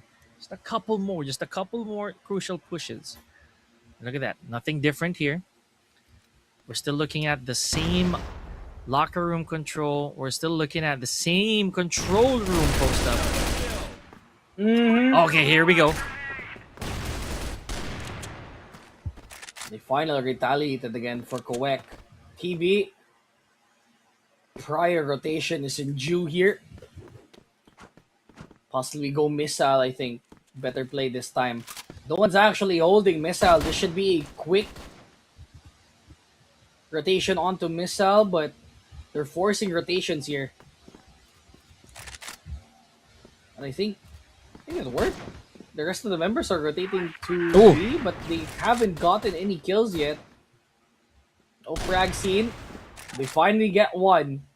I think the rest of the members waiting for a signal to go in. 20 seconds left. One in missile. Alyosha is on the high ground. They got to finish one. The second one for Elcom! For some forsaken reason, they managed to hold and execute on a 3v5. My goodness. Okay. That's 12-9. That's 3 straight for TB. And if they win one more, they take the first map.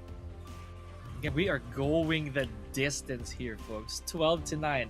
All they gotta do is basically cross the bridge with steady footing, right? They don't have to do anything crazy here. Stop wiggling. You know what I mean? The drawbridge is shaking. You just gotta do what you need to do here in full confidence. But again, we're not gonna complicate it, man. TB, once I did mention it earlier, they're trying to reclaim what they had earlier in the day, which is the momentum, the lead, and here it is. It just that switch was essential to them. The lead is there, and they need to find a way to get back into it. Problem though, they don't have the insurance to do so. It's they're at the edge of possibly a cliff for CUEK, and TB's just ready to kick them off the curve and secure this first game. Mind you, I mean, this is CUEK's map. If they lose, then we're heading into TB's map pick, which is port. You know, that always really plays a part, ladies and gentlemen, that when you do have the opportunity to go for a map that you can ban and or select, you know, you got to take advantage of that. It is your comfort zone. It is like being asked to pick a house between the one you're in now and the bigger one that you're not comfortable with, right? So here we go, ladies and gentlemen. CUEK versus TB. It has never looked so intense. But now TB is on the opposite side of the board here, Doc. There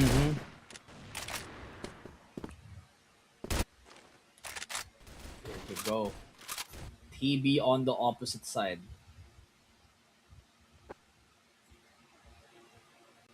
All they have to do is just hold one round and they're done. Jangar on in stairs. Easy wants to fight back. Is there a nade to secure the kill? Oh, he's at one. Close. Super close. Super close. But again, CUEK, man, they have the bigger pressure weighing down upon them here. Rez has to keep his head down here for the time being. He is not in a condition to take any challenges here. Otherwise, the numbers are going to dwindle down on them.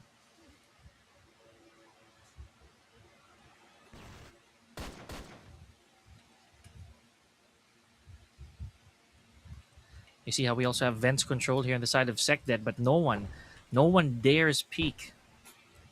We've lost the... I'm going to say we've lost the rush element right now here, Doc. They know that it's not the right time to do that. Yeah.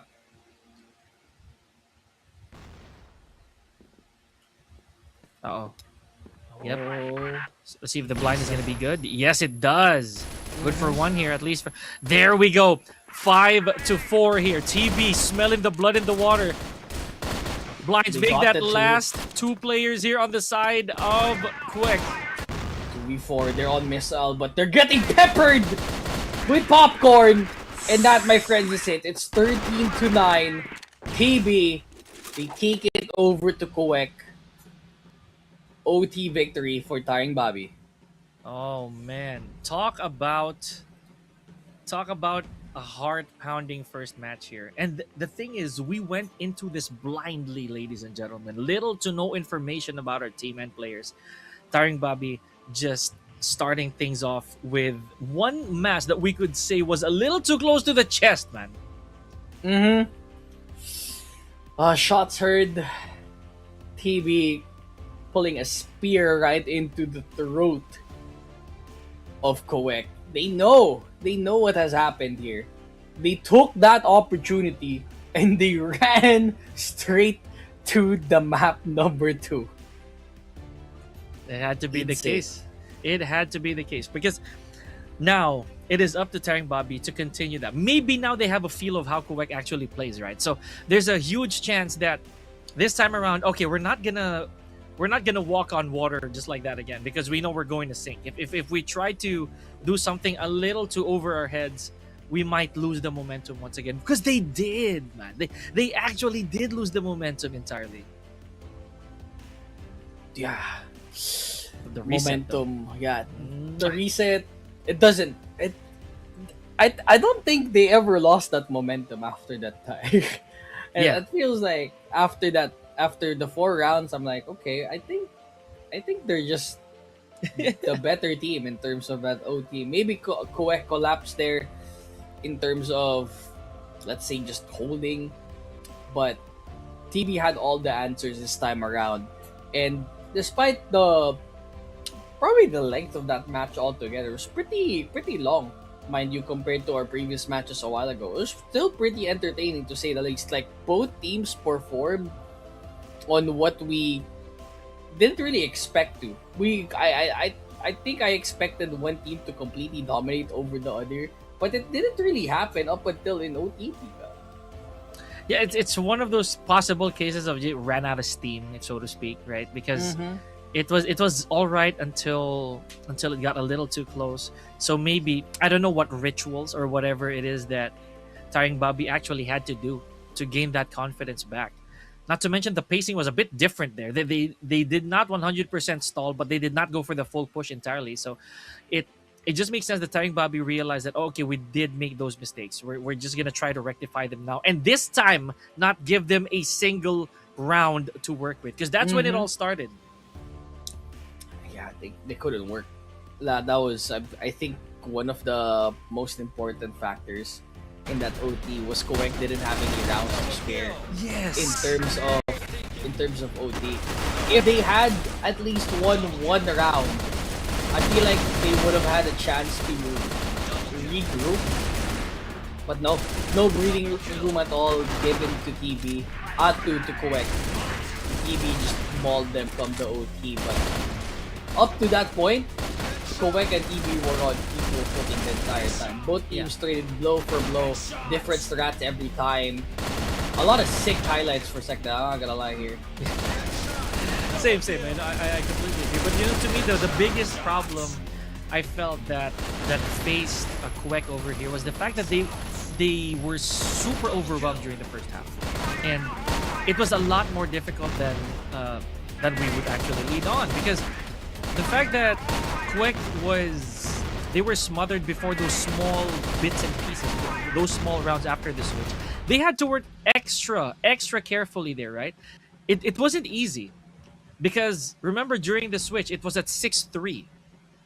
It was another 6-3. And those 3 rounds really took a lot out of Quick to try and catch up on. Meanwhile, look at the stats here. So Bobby's Holy. Lcom, right? 22 frags for him alone, trumping everyone in the entire match. I feel like in terms of deaths too, he had almost possibly the highest fragger and possibly one of the lowest death Mhm. guys on that team. Yoshido not doing too bad on CUEK, double digits. I think the entire team for CUEK really did well in terms of holding down the ground up until that OT point. But Elcom managed to scrape on, woke up, and possibly turned on the electric fan where he is. We're heading into our set MVP. It's none other than Elcom, of course. Elcom.pe. Yeah, of course. 1.57 KD, 0.96 KR, 0.68 HK, and the 0.36 SR. Not too bad, not too shabby for an OT win here, Pika. Oh yes. And again, I hate bringing it up, but we have to. That quick moment where they had to lose one player, it really was a bit of a shattered glass, if so to speak. Like they were already putting on the panes on the windows, right? But just somebody just threw a pebble at it. Yeah. That's what it was, you know. Regardless, though, that is all she wrote for TARINGBABI. They already bagged one, or that long story that Mhm. we had to read for everybody watching. Yeah, but for now though, we are heading into port for game number 2. It's Taring Bobby's map pick over to CUEK. Let's see if this will be the same fate as last time, or will CUEK push us into map number 3. Everything and all of that here in the CFS Summer Qualifiers rest of C. We'll be right back here after this quick break.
Welcome back, ladies and gentlemen. This is our second set here, believe it or not, and the second match for this bout that we witnessed earlier. My name is Pika, joined by Dropout Kenny. This is still the CFS Summer Qualifiers, rest of Southeast Asia. And yes, these two teams duked it out to their absolute limit. And we're not even done. Yeah, we're not even done. We're headed into port. We got a little bit Ooh. of some adjustments. Check that's out. And now Muffle is in for CUEK. Okay, will that be a turning point for the side of CUEK? Or will it not matter as TB is looking to close it out 2-0 here in port, no less? Man, TARINGBABI again. They realized that they did make those fatal mistakes, right? And it's just a bit tragic that after the said overtime, basically the start of the overtime, CUEK just literally crumbled. You know, after round of just pure TB dominance. Now, if and as you mentioned, Doc, should this be a turning point, right? However, we're gonna bring some more factors back, Doc. We're headed to port, and CUEK did not pick this map. Yep. Probably a map of unfamiliarity, or it's not in their map pool. I think they're okay with having port here, so to say, because I feel like Black Widow, possibly Ankara are the maps to usually play on. Port is like it's like a niche map. I think people should play it too.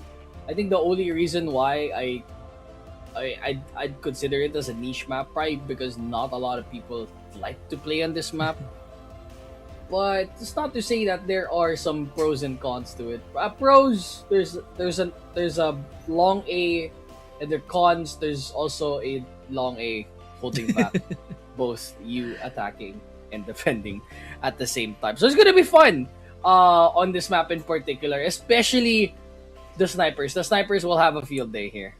That's exactly what I was thinking as well, man. Like a while ago, we did have a couple of them just putting in a little bit of that work, but it's a very assault rifle heavy map to begin with, you know, because obviously no one's gonna wanna hold off for too long over a missile with a sniper, right? It is one of those angles where you really need an assault rifle to flush out. But in this case, man, the longs, as you mentioned, are very, very dangerous to say the least. Not to mention, they're wide. should the smoke start to clear out, then peek if you dare.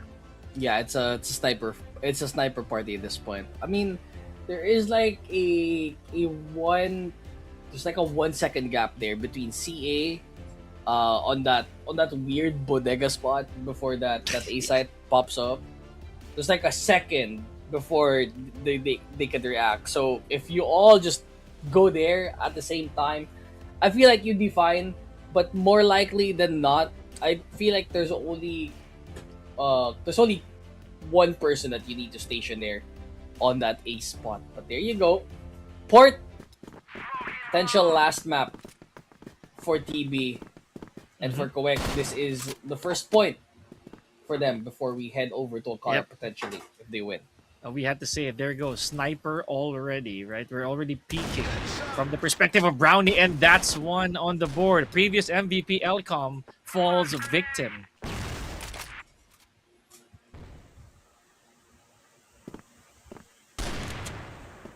Okay. Already gone for Elcom. All right. CUEK. And again, Brownie just taking chances here, man. Just maybe, someone's actually gonna respond. This is the area we were talking about, man. Here we go. We're looking at bridge here, or we're looking at basically the mid area here. And Brownie with a bit of rotation here, also peeking over the horizon. Brownie. Already has 2 on the board, man. It's a little bit awake. I mean, this is his like ideal map to play on this ARM. Surprised though, Penjahat and Yangar have both TRGs up and waiting. Mm-hmm. I feel like slow. I feel like for Port, it's more likely they're feeling each other out. They need a bit of a feel on how they're currently holding site before they do their crazy stuff. I feel like I think that's the game plan for TV here. But Mm-hmm. already less than a minute left.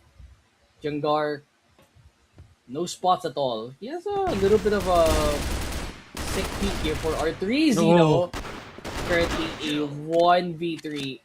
Very unlikely dub for TV here, but Whoa. okay.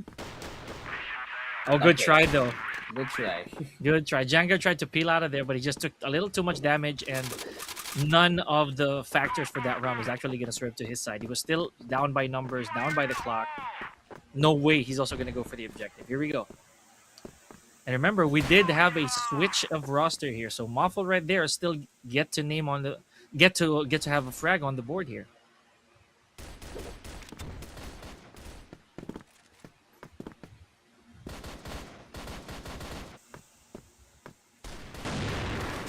Oh, Ah. oh, that's a missing a whiff. How is he able to get the second shot though?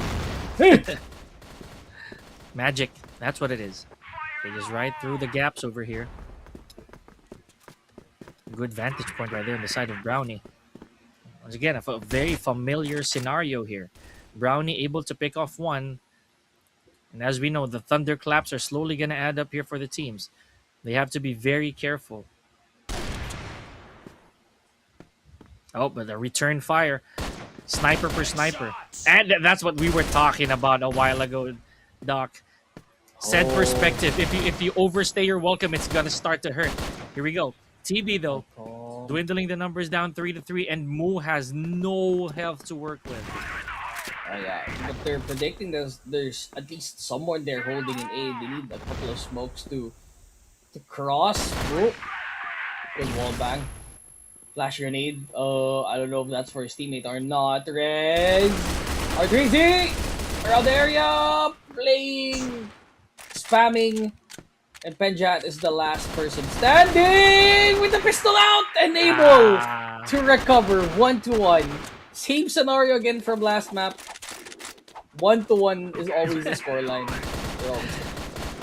Back and forth they go, ladies and gentlemen. So this is what we're talking about. The adjustments of these teams. And once again, it is a matter of unfamiliarity and eventually being familiar with how they move around. Brownie, is this gonna be a similar honestly a scheme? Remember, he did pick off twice already from that particular spot. So look at this. Penjahat designated to take out Brownie in the process. Big whiff though. Ew, look at that. Look how close yet so far. No frags taken this time. It is and I like this though for some reason. TB, they've opted to go for double snipers instead of just majority rifles. Oh, good flick What for was that? JMBY. Even I was shaken. But they're fighting back again for CUEK. They're holding down the ground. They need to reload. They've taken one of them down, but 1v1? Rez is around the area. It's a 1v1! And CUEK was able to stand again. All of these rounds are very close. Not just the round itself, right? But even the back and forth of frags, it is too rich. Look at that. Brownie, once again, just like he knows. Big miss on the side of Jangar over there, though. And you see the anxiety that's been brought upon TB already.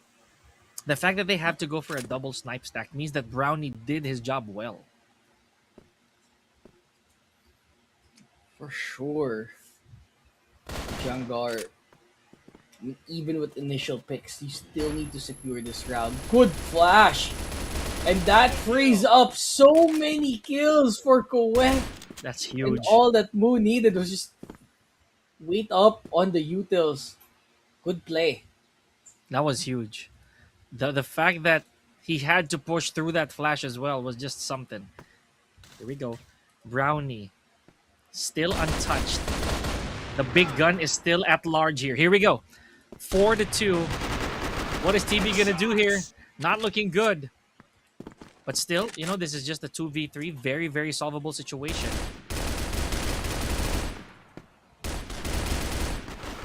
Penjat barely able to make it out of there. Ay! Penjahat barely scraping by. TB looking lost in their own map.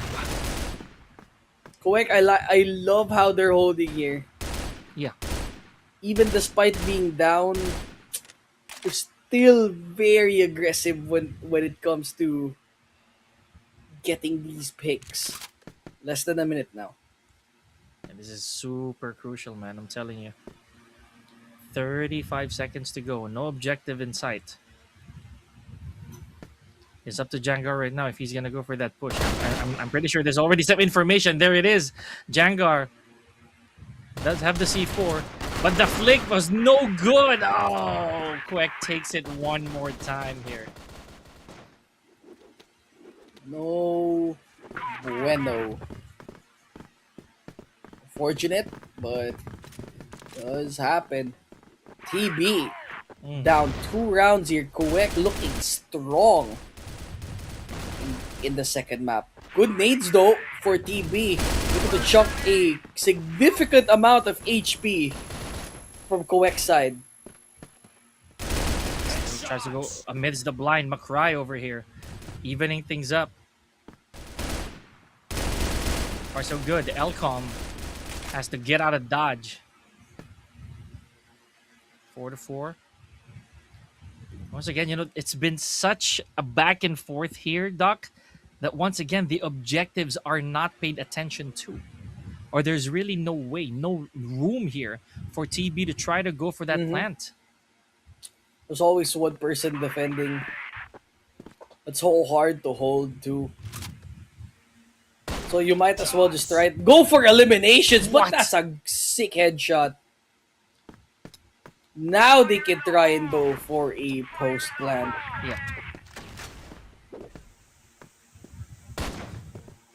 Yeah, this has to be it. They can plant it. Or the around the area to do so. Not quite. Penjat got blown out of the water, and it should be a second round for TB this time. Okay. Slowly but surely, they're trying to make their way back into the ship. And again, it took a lot out of them to do that, by the way. The way that I see it. TB, they had to hustle so much. So that's the feeling. That is the feeling when the opponent's already starting to adjust. They're already being way more cautious, way more careful, way more calculated. So look at that. No peaks, no extra peaks. But again, Brownie, just like he knows, man. Looking for something. Looking for someone brave enough to go for that high peak.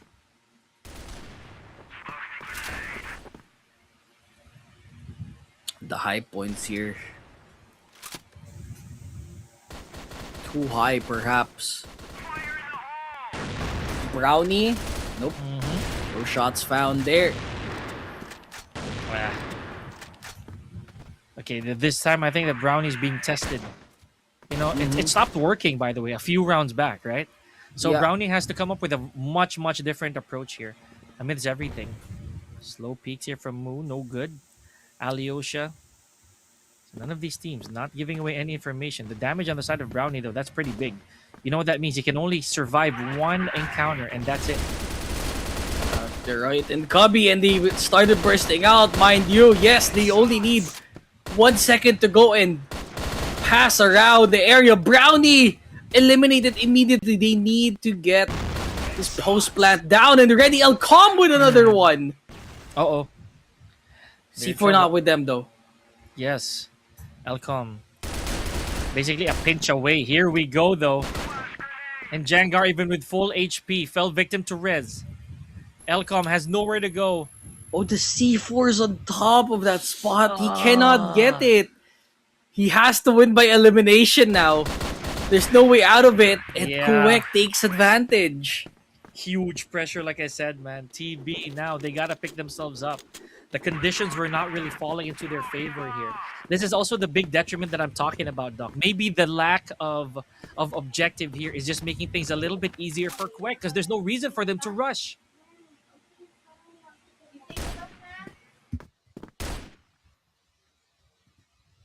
TB They're in a very tight spot at the moment. CUEK, you need to All right. bathe in blood, and they're doing so. Look at that! Look at that! Look at that hold by Rez right there. He was so close to being a name on the on the notification. He Mm-hmm. was very close. Almost on the kill feed there, but this time around, All can't right. do much. Again, they're having a hard time getting an entry here for TB. Yeah, Brownie though. The man has hands as steady as a pole. Oh, okay. There we go. So close there. So close. Brownie also very, I'd say, dangerous step there. Could have been really bad for him. A minute to go and still no objectives in sight. Understandably so.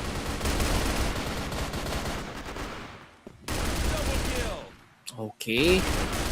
Yeah, TB, no action whatsoever. It's CUEK taking the board every single time. TB, you need to find a way back into this half. Oh boy. 5-2. 5-2 over here. Okay. There we go. Huge commotion, but no damage yet on the side of TB. Never forget that I said that. Makrai immediately falls victim. So does Jimby. Last two on the side here of CUEK. And a lot of damage from on the side of Rez. Here we go. Now, they finally got to plant, bro. Mm-hmm. It's been a couple of rounds already since they did so, but Rez already on the flank. Needs to be careful. Okay, was able to at least circumnavigate that, and TB, they stopped the hemorrhaging, and they need to recover one more. This is the last round of this first half, folks. They need TB at least to get one round for insurance. They need to be as close to the scoreboard from CUEK now. And who's to say, man, this is probably what they're waiting for. Remember, this is also what happened to CUEK. They were able to actually turn the tides as soon as the switch happened. Let's see. TB might be a bit more comfortable in that exchange. 1 minute has passed, so or almost a minute has passed. Now TB, as you did say, man, this is a curse, by the way. This will be the fourth time it'll happen today. Should CUEK walk away here or before the switch with 6 rounds?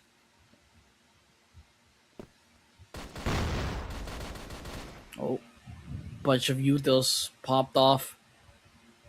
Jimby looking to get this pop flash down. Setups perhaps for TB. Yep, the setup. Blinded. No one can see anything.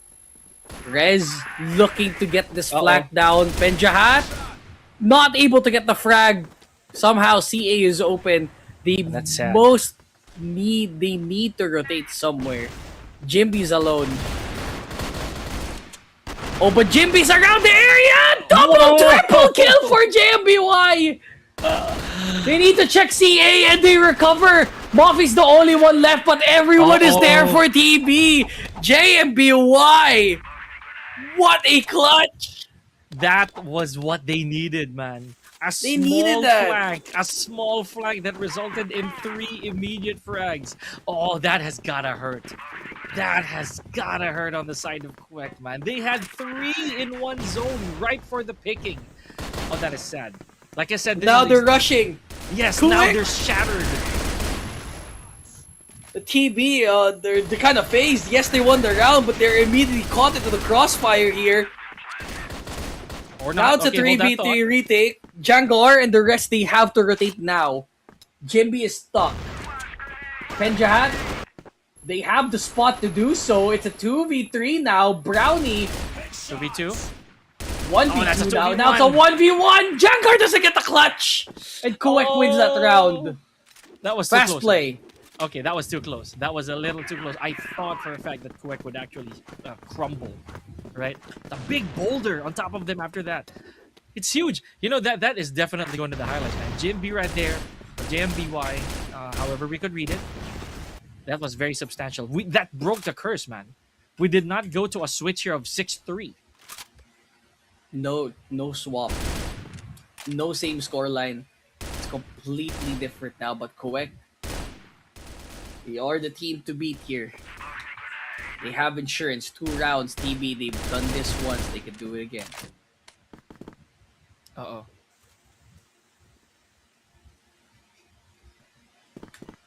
All right. I like the fact here that Jimby, that's a boost of confidence for him. Now we can definitely say that Jimby, despite being at the bottom right now, or rather being at 12 eliminated, never mind, forget that bottom. A while ago he was, right? But because of that 3 very substantial frags, he's now the highest fragger so far. Highest score here with 12. It's very high impact, so to say, in terms of frags there. So, big props. Now, they have to catch up though. Oh, good pick over to Jangar. Moves on CA, but none of the members are holding on A. There's one on mid. So they have to be careful when it comes to cross.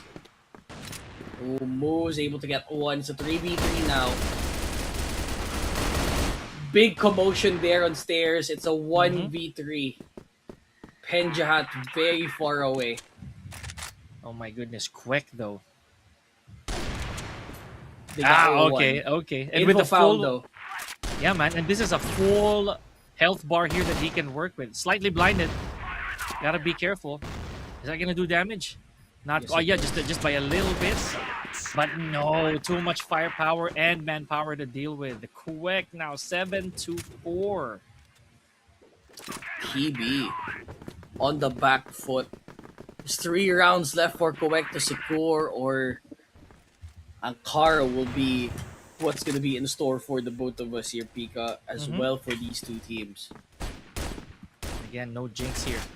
We already saw what can happen if and only if the other team who's on a deficit, who's on the downside, is able to make those really crucial adjustments. Okay, here we go.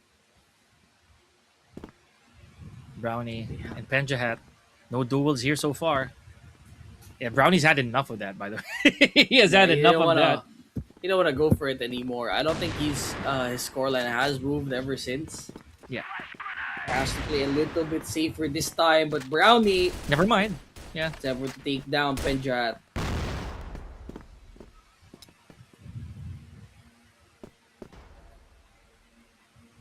Okay. Jangar. Going for I was gonna say that is anyone gonna go for a challenge here? It's usually that position. Jangar scouting 2 points at once. He has to be super careful here. Brownie, one good peek. Oh, he still got him. Good challenge. He expected a wider pick, but it did not arrive for the rest. Now the HP bars double kill, no triple. It's all left to Makrai. That was insane from Brownie, dude. Like literally, he was the one being hard scoped on. He was still able to close the deal. But just like that, man. TB on the verge right here of being a falling tower, bro. Falling tower. What do they say? Fraudulent? Game 1? Depends on where you're... Misleading game 1, I feel. Misleading game 1, yeah. CUEK. They're proving to themselves that was our map. We just gave you that one. CUEK looking strong. Let's see if TB can bounce back from this. It's pretty grim. It's 4 rounds, and you need to get to 10. It's all order for any team, man. It's all order for any team. Remember, in our previous set, we ended at 10-4, so that could be a repeat here, right? On the side of veteran, if we're going to call back a little bit. A minute and a half to work with here for both these teams. CUEK has insane momentum. And look at that. Oh, 2 kills. Look at that. Not if TB has something to say about it. And they also have eyes on the objective. Good start. 3 kills for Alcom. If this is what we're expecting later down the line, TB, they have to keep this up. This is the type of gameplay you should expect them to play now What a shot. on a Okay. big risk setting. 8-5, 3 rounds to catch up. CUEK needs 2. But I'm not sure if this is gonna be one of these moments where TB would be like, "Oh, I'm not playing around anymore." But I don't know, man. Too big of a bluff. 8-5. Line's good here. Beautiful shot from Penjahad. Magnificent peak. Really crack under the pressure, CUEK. TB. Now they're looking for Prey this time around. Good on the nade. Brownie's still alive though. One more nade can possibly do it. Oh, he's gonna go down. Where is Brownie this time? He's hiding. Okay. Smoke has no dice. Look at this, man. CUEK is amidst all that momentum, they do have one player out. Okay, never mind. That's one for each. And Brownie with a massive amount of damage on his end. You know for a fact that, like I said before, he cannot afford an encounter, a failed encounter. He cannot whiff his next shot. Brownie. Remember, a while ago he was hard scoped on Doc, but he was still able to emerge on top. Yeah. 3v4 now. As you look on where TB is expecting a push to happen. Oh, they don't know he's already down below Jangar. You have to be careful! Right beside you already. And the rest of the members are going B. That was just a ruse, brother. Here we go. And then- Oh, man. Okay, very 2v. winnable, man. Very winnable here on the side of TB. It's winnable, but it's very bleak. Yes. It's more eclipse than sun. All right.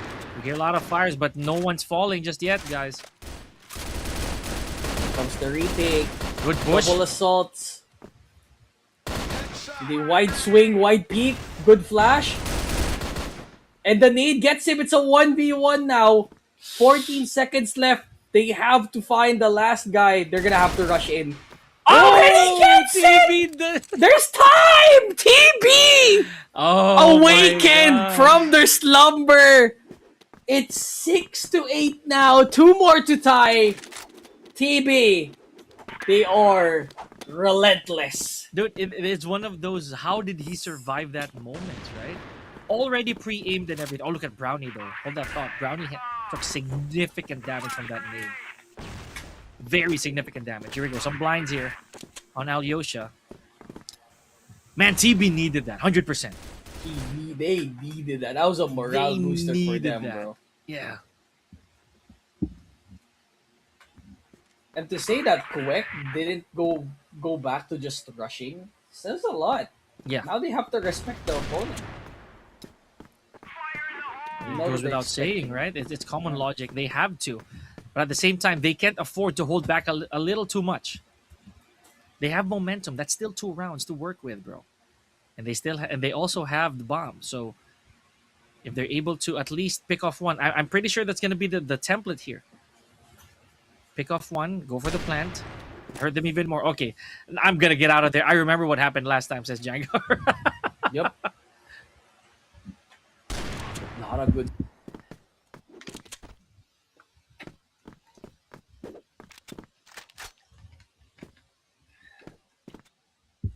Oh boy. Calm before the storm. And Brownie, he's gonna have to put up with these wounds so far. Less than a minute to go. Look at TB. They're wisely doing what they need to do, man. Uh-oh. Gotta take it slow. Oh, there's the shot. Penjahad over here. Inflicting damage. 4-4. That's it. That is the shot that needed to happen here. Okay. And Brownie, one shot to even things out. Never mind. A lot of commotion going on here. They have to be a little bit careful this time around. Scenario.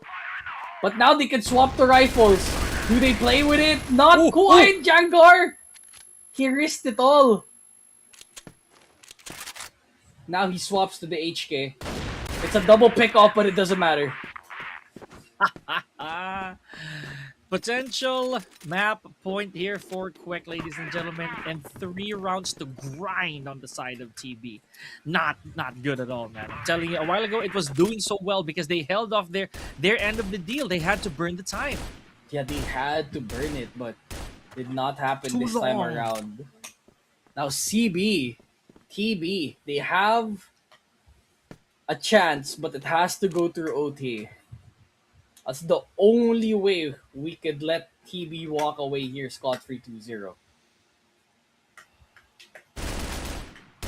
right, but Brownie back to his old ways, kind of. Not there. Yeah, he knows he's on fire. He wants to challenge. He knows he wants to be in the front picture of it. Tags though, Big damage. on the thigh. On the frag now. There Is we there go. any needs to follow up? Not quite. We'll just have to play safe. Oh, Rez recognizing the situation here. Alyosha did so much toll on Alyosha's side. So now Alyosha's almost, if I'm gonna be real, man, Alyosha's no good for a push right now. Mm-hmm. And they know that R3Z is on that A-Long stuck. So there's at least only 3 people moving here all at the same time. So if they eliminate that guy, they're probably secured on this side. Less than a Mhm. minute now. They're executing. Elcom, no flashes on them. Has to peek. Oh, Elcom gets the one. Oh. Not on the second. Doesn't matter. He's the only one left here. Oh, and boy. TB they hold. Signs of life here on the side of TB, ladies and gentlemen. 9-7. Entering a dead round, dude. This is it. This is exactly what we're talking about. We're going the distance here. But Mm-hmm. quick, you gotta give him props, bro. They are really a different breed of animal right now comparative to how it was in the first map. Yeah, I mean, a big shift of Mhm. strategy really panned out for the side of CUEK. That swap really mattered too, as Moffle taking a lot of stride here in pushing up the team to success. They are one step away from getting this map number 3. They just have to close it out, but TB is not letting them do so here, Pika. Uh-huh. And again, I like that. I like the fact that TB is still slowly inching their way back to that OT. A while ago, it's a similar picture. These teams cannot be any closer, right, to each other than they are now. Remember, a while ago, albeit with a slight difference when it came to the scoreline, it's very similar to what we're seeing right now. Mm-hmm. Somebody had the lead, somebody caught up, and we Mhm. go straight to overtime. So if that's the Yeah. case here for TB, this is going to be payday for them. If they're able to revert the situation, revert the tides here, and just solve the crisis altogether, then TB would call it a day. Yeah, but let's not to say CUEK. Yes. Again, they are the people to beat this time around for game number 2. And mind you, I mean, this is not even CUEK's map, this is TB's map. So they certainly know how to play this map for CUEK. And TB, they are playing catch up at this point. 2 rounds to spare for them before we head into OT, and only 1 before we lock in on our final map on Ankara. Mm. My wish was granted, man. 100%. I'm basking Ankara? that in. You Yeah, want Ankara. Ankara? No, I want the map. You want them? Yeah, you want. I want the Ankara. map. Give me Ankara. Give me 1, please. I mean, The map maybe if 3 we don't- was an option. Okay, it's an the option. Okay, so you Yeah, just it want was- Ankara. I just want Ankara. That's the thing. I did not 100% say a game 3. I just want Ankara. So that's the reality, right? That's the truth Insane. right there. That's an insane statement. Maybe if we don't get it today, we might get it tomorrow. But if we don't get it, then you're gonna be sad. I think. The heartbreaker, you're, so to speak. you're gonna be thinking at the end of the day, man, we could have had Ankara. That We was had our to map. push for the skies, man. I want Ankara. Again, I didn't say a game 3. It was just really Ankara stepping forward. But going back to Mm. the action here, so TB, man, that as you mentioned, was that a fraudulent first match, or was it just really a deceptive first match altogether? We Because don't know because right, it's it feels like CUEK, they're giving us a statement that yeah, maybe it was a little bit deceptive, but TB they're still catching up. So that's not to say that the rounds here are not meant for them. It's weird too that their setup has always been double sniper the entire time for TB. They haven't let that go. mm-hmm. And it goes without saying, man, it's information. It is definitely information. So here we go, a different spot so far here from Jangar. You see how he actually stepped forward a little Wow. bit further. This time around, he was ahead of the curve. Okay, you guys know where I used to peak. Now we're gonna go back to the old habits, right? Oh, I like that. I like that from Jangar. Wise play. Old habits dying hard there, and Brownie's already out for the count. We know that he's been fragging out. I think he had more than 18 frags before the stead round happened. So all eyes are in him at the moment. Possibly the stead round affected the folks here for CUEK TV. It's their time to shine now. They have a man disadvantage. They're looking towards the closer, and that OT is looking mighty fine in the reach. Oh boy. And that's what they want, right? They would rather struggle this way than to struggle for another map. So Brownie out of the equation here. So the guard of the bridge is no more. It is just a matter now of closing it with the rest of the squad. Not an easy task though, but at least the perspective has been reduced at least one time. Remember, they have Alyosha as well. Oh, but I just as I was saying that, man, both snipers out of the equation here for Quick. Mm-hmm. Timer clocking down. No, looking to go for a desperation attempt here, only to shoot at his teammate. I mean, there's no friendly fire here. Yeah, all good. It's me, it's me. It's me. It's Friendly. me. Maybe the nade could possibly hurt them. So probably not the best way to do that. But again, another frag, make that a double here. And Pedjat, they're all locked in here. One more before we lock in OT. CUEK, do they try and go for a rush here on this final round? Ah, hindi seen again! Dead round. Okay. Dead round. Okay, at least for now. Ooh. Yeah, just like you, man. I share the same sentiment. 9-8. 9-8. Wait, what happened? What happened? Is it dead round? We'll wait for mission control to give us word on that. We're gonna have to give us an update on that. That's insane. It just happened so suddenly. Okay. Well, that is a sign that That, we can actually recollect. what happened in the past couple of rounds here, Pika? We can recollect ourselves. Yeah, there we go. Dead round for sure. Ah. Yeah. Okay. Ah. We lost count. Not gonna lie, guys. We did lose count on that one, but it is what it is, right?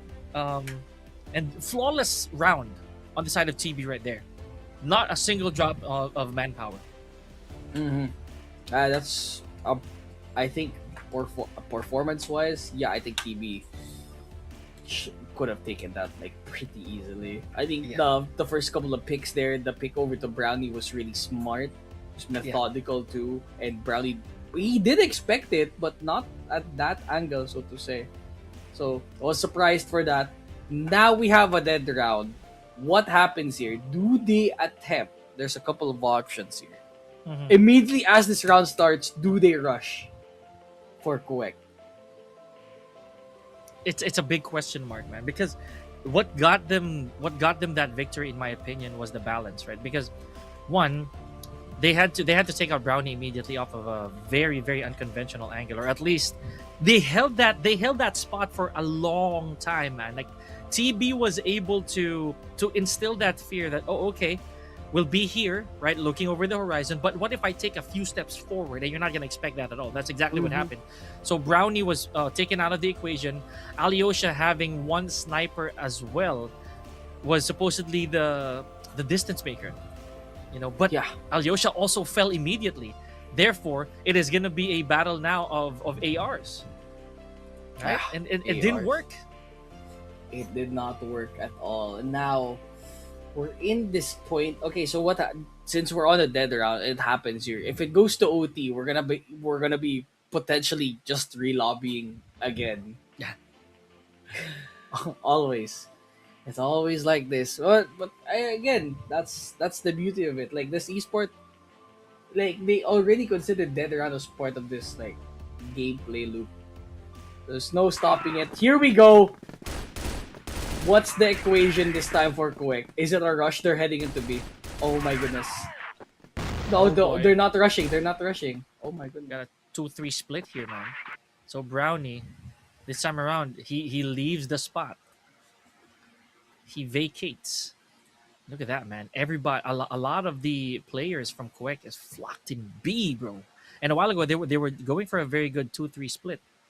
Now they can't afford to lose a single player. Here we go. Initial contact, but no dice. Oh, they saw him! Now they're going in guns a-blazing. Do they have what it takes to trade? They have the pistols ready. Everyone's onto site. And everyone's low for the side of CUEK. They get the one. The nade's gone through. And it's all left to Alyosha. Alyosha. Does he have the correct angle? No, they do not. It is back to OT. Back to where it all started. TARINGBABI. The second time. We were just here. No more excuses this time around. DC, what's that? We were just here a second ago. Insane in the membrane here, Pika. They learned what they had to do. This is the same picture from the previous match, ladies and gentlemen. TARINGBABI, they dropped the ball, right? And then all of a sudden, they surf the big waves immediately. So now, the question remains, is CUEK gonna be able to snag one? Right? Just to tie things up. Remember, it's not for victory yet, ladies and gentlemen. It is just to tie things up here for forcing a match number 3. But if TB right here, TARINGBABI, is able to do exactly what they did earlier, look at me, I'm scratching my head because this is deja vu at its finest here, Doc. If they're able to do it again, the 3 straight rounds, and then that's it. That's it. As the closer. I mean, CUEK tries the match. Again, this is just the upper bracket. They're not out of it yet. Oh boy. If they lose. But my goodness, CUEK is in a predicament right now. Do they want to extend this series? Because again, the fatigue is going to them. That's how many rounds total already? That's more than the last series that we've had. We're headed to round 19 after this. Yeah. So there are potentially what 4 more rounds at the very least that we have to deal with. So never mind. It's round it's round 19 here, folks. So around 26 rounds. No, 26. 46 rounds that we've played commentated already. On. Yeah. So that again, it's gonna be fatigue clocking in, but now they are souped up and they're ready to go. No more warm-ups here. No warm-ups at all, man. No warm-ups. This is they are already warmed up. They should have been warmed up like a map ago. Oh, look at that. Alyosha forced to drop the sniper already. It did not really bode well for Alyosha earlier on. So we're headed straight to the HK417s here, but the spot remains. Look at Alyosha, still designated to take a look over here at mid, or at least towards A-long. Oh, spotted immediately! Oh no, Moo! Up and about! No frags for Moo as of yet. They need to find Moo. Ah! Oh, he has no information. He doesn't know. The Brownie, out of position. Pistols out, able to get one. The pistols are whipping again. And now it's post-plant city. It's R3Z to hold and try and attempt to clutch. 30 seconds. Some dangerous grounds right here. Look at him bleeding from the torso down. Just takes one solid spray here for R3Z to actually be taken out of the equation. Yeah, it doesn't matter here. 10-9. TB, after being behind for so long, have a point ahead of CUEK. Was this a long con, Doc? Has this always been the plan here for TB? Oh, no, Jakes, we're not going to say nothing. We're just going to see how this pans out. Mm-hmm. Man. This was an investment for TB. They've downloaded them for 18 rounds or so. For 45 rounds or so. What an investment that is, man. At the cost of sanity. Mm-hmm. So and again, Res or R3Z, again, I could not. But I'm going to go with what you said there. It's R3Z probably, if we're going to go with play on words. Alyosha's a little over the bridge. It was Jimby, by the way, a while ago, who really did phenomenal work kicking things off. So they're trying to pick up the pace here, but TB just have to play a little bit patient. I mean, it worked the last time. Yeah. If they eliminate Brownie early on, that's their opening. Yes. The man with the scope. The man with the plan. Moffle. But you know what? If we're going to talk about that while it's still a bit mellow, Moffle was a very substantial pick. No. The swap mattered. So to say. All right. Less than a minute. Exactly what we thought would happen here. Look at that. Look at the compactness right here on the side of TB. Oh, they're looking towards B. There's still one holding. There's only two guys there. Uh-oh. The smoke is ready. Contact. But contact is off. Big Muffle bleeds is here. gone. But the cross already happened. 2 frags. They have to take out Alyosha. They do. It's a 3v2. The Oh. op not gonna help. They go Brownie. down. Okay. I like this setup here. They know that Penjat is there. And they force themselves into a very precarious retake. The smokes are present. Ain't no way that TB's gonna let this go, man. No way. By the way, Penjat, it's a confirm! And it's a double kill for Penjat! They already knew where he was. And that still didn't stop him from getting that double. oh my goodness. And again, as you mentioned earlier, man, that retake was gonna be a problem. A huge problem for CUEK right there. All of the information disseminated, not to mention the smokes and the angles, right? Everything was against them. Look at this, the confidence on the side of TB.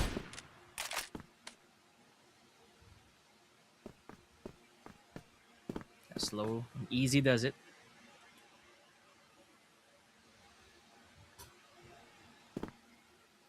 All right.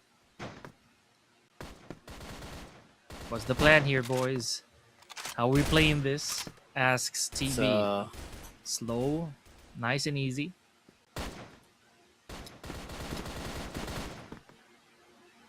It's a little bit rough. Alyosha. And again, they don't want to have to play retake here, dude. Like the way that you saw how strict the hold was for TB. Uh-oh. Okay, look at that. They understand that Brownie's probably looking over that. Yeah, they're trying to confirm something here.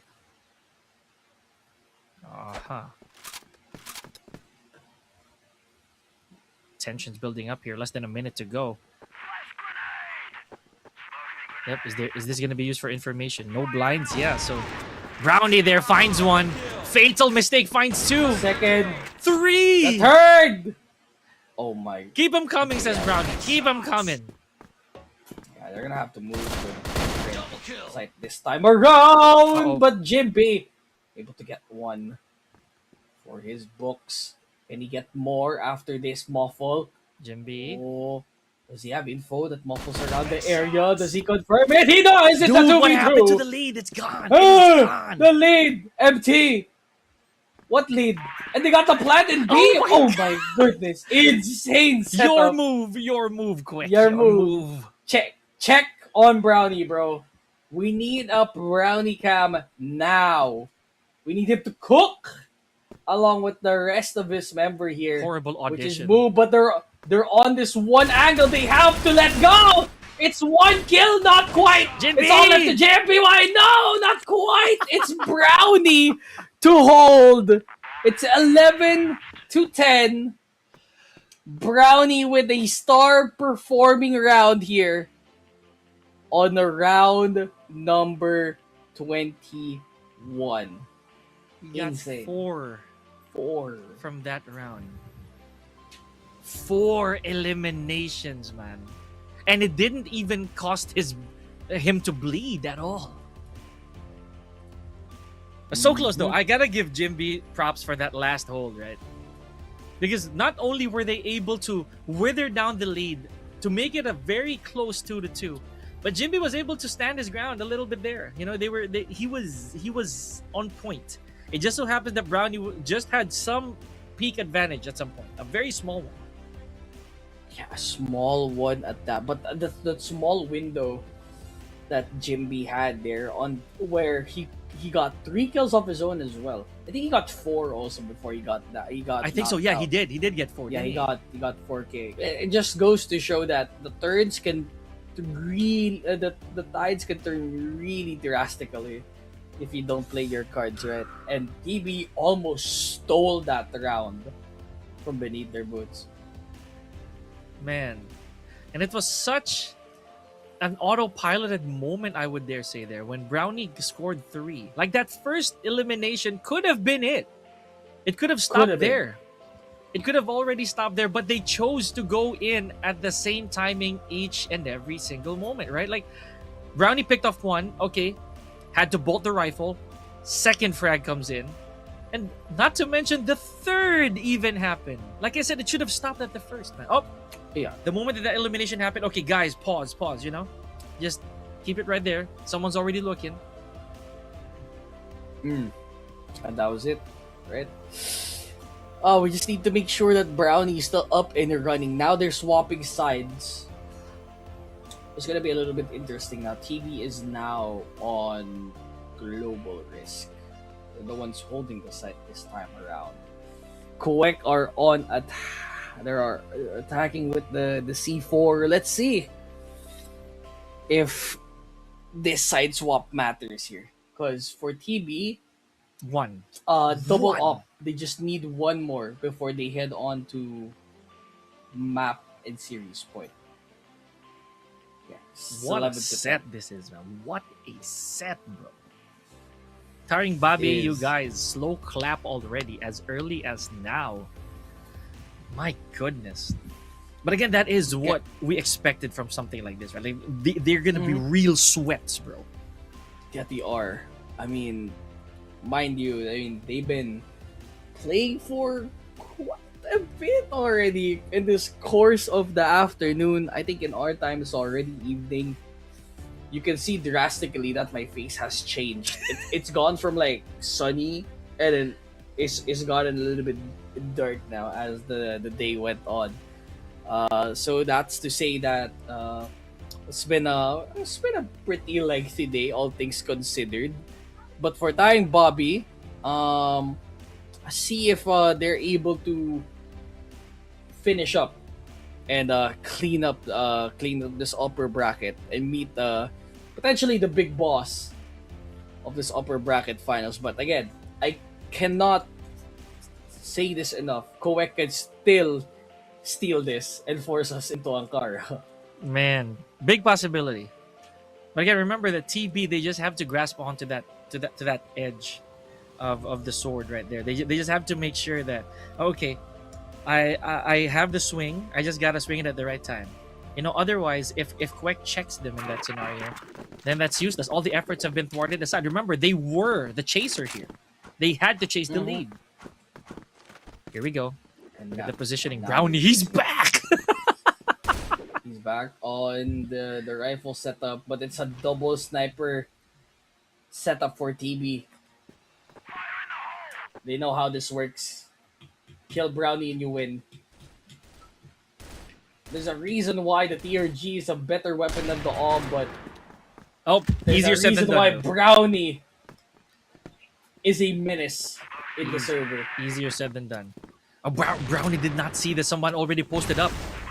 Jimby's up there. He won down on the side of TB here. Successful blind so far. Trying to flash them out. Does anyone know that Jimby's around the area? Not quite. They just back on the way. They're on CA. They've got the pick now. They just run away. Set up on to B. They don't mind that they got one pick. They'll just back off. It's not worth it. Oh, completely not worth it. Here we go. 10-11. You guys, we cannot stress how important this is. And this is the fatal mistake on the side of CUEK. This should be it. This should be the plant moment. While they do have the advantage. You see, Brownie has been spotted. Jimby, though, he also has been spotted. And he could be a decoy, though. Benjat See? needs to get the frags done. Yes, he does, but do they shift? Not quite. McRae gets the one. It's a 2v2 now. 2v1. They're trying to find...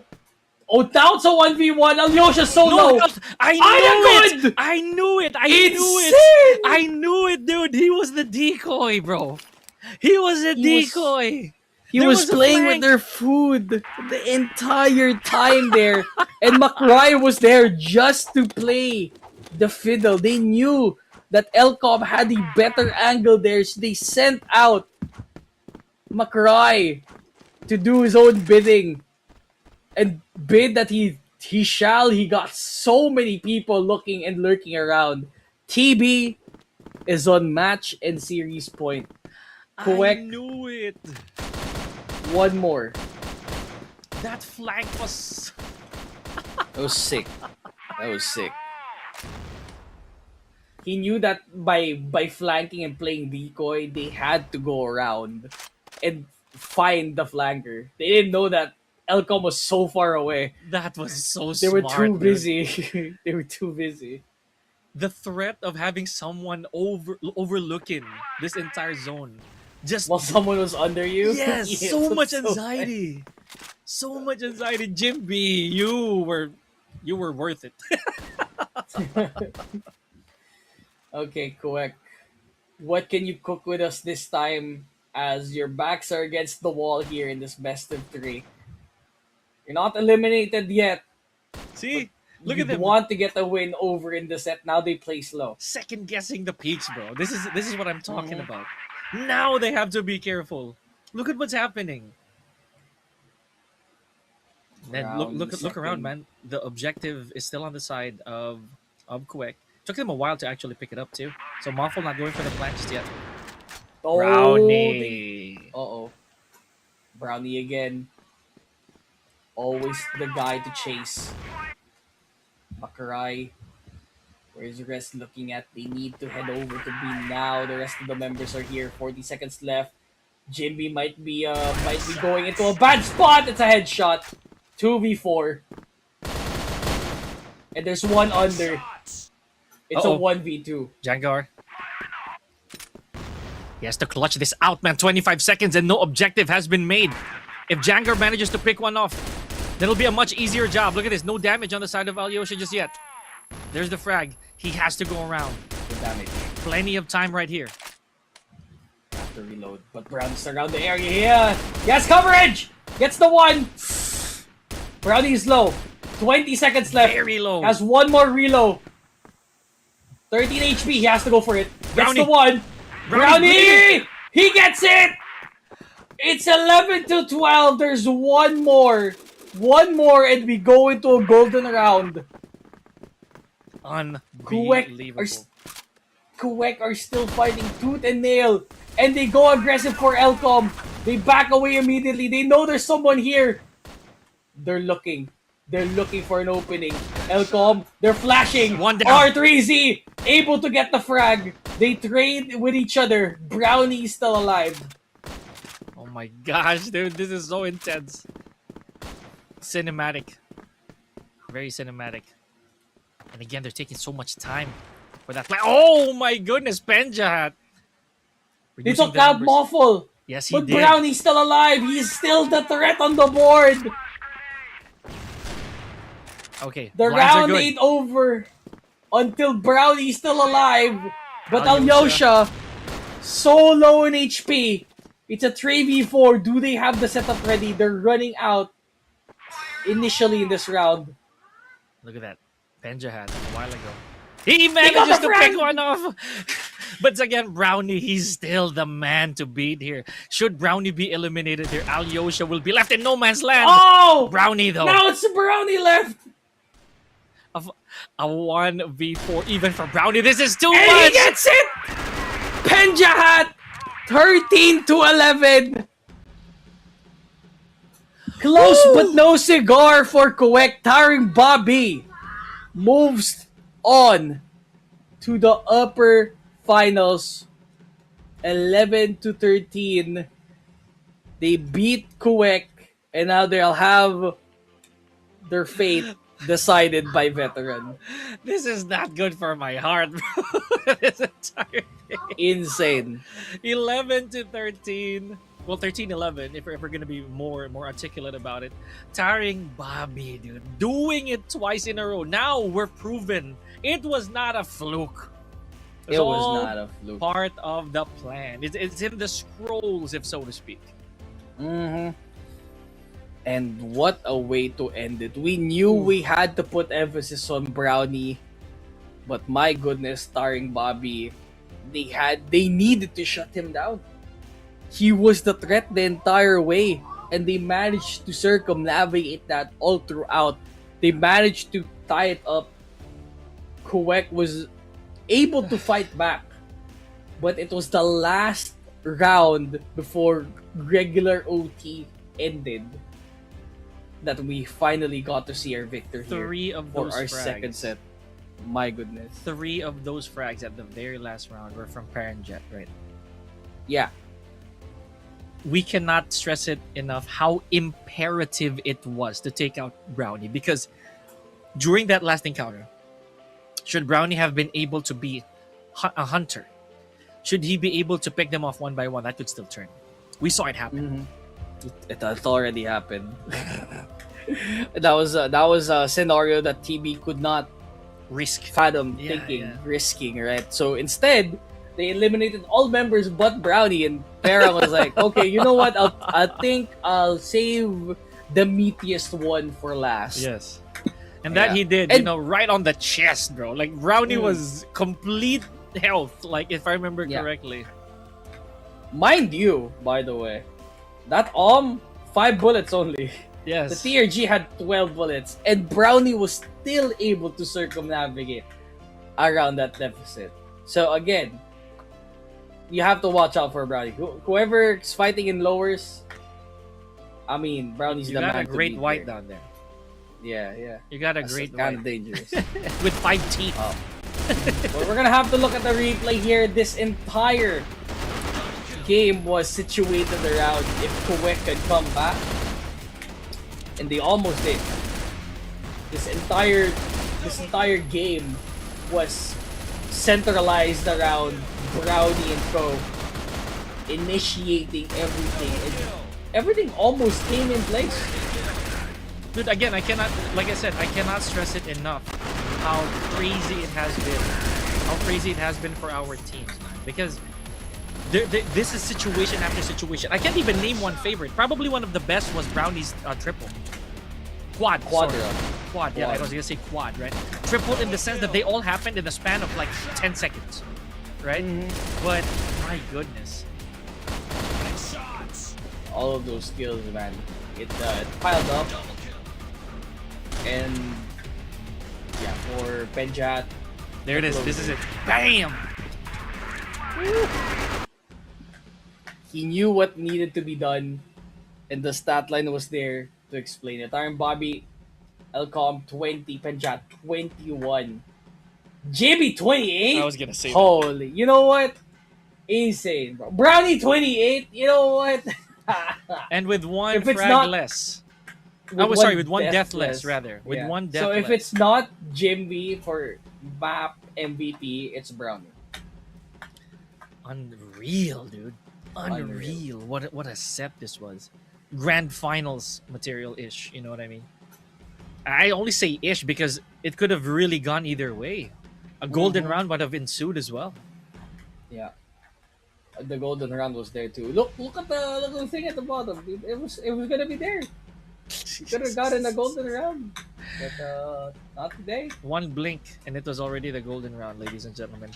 But again, TARINGBABI, man, you proved us completely wrong. And Jimby, of course. Jimby, set MVP, 1.56 KD, 1.12 KR, 0.57 HK, and a 0.25 SR. Not bad for Jimby, but my goodness, it could have been anyone. Mhm.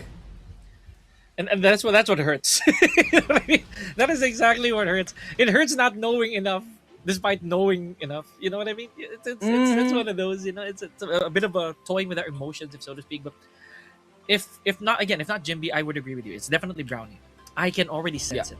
I can already sense the potential of Brownie being the entire set MVP or match MVP, if so to speak. I'm keeping my fingers crossed for this. Try someone else entirely.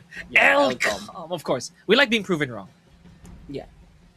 That possibly one map put Brownie in the map, but overall MCOM did pretty good on both games 1 and 2 here. So 1.31 KD, 0.91 KR, 0.62 HK, and a 0.30 SR.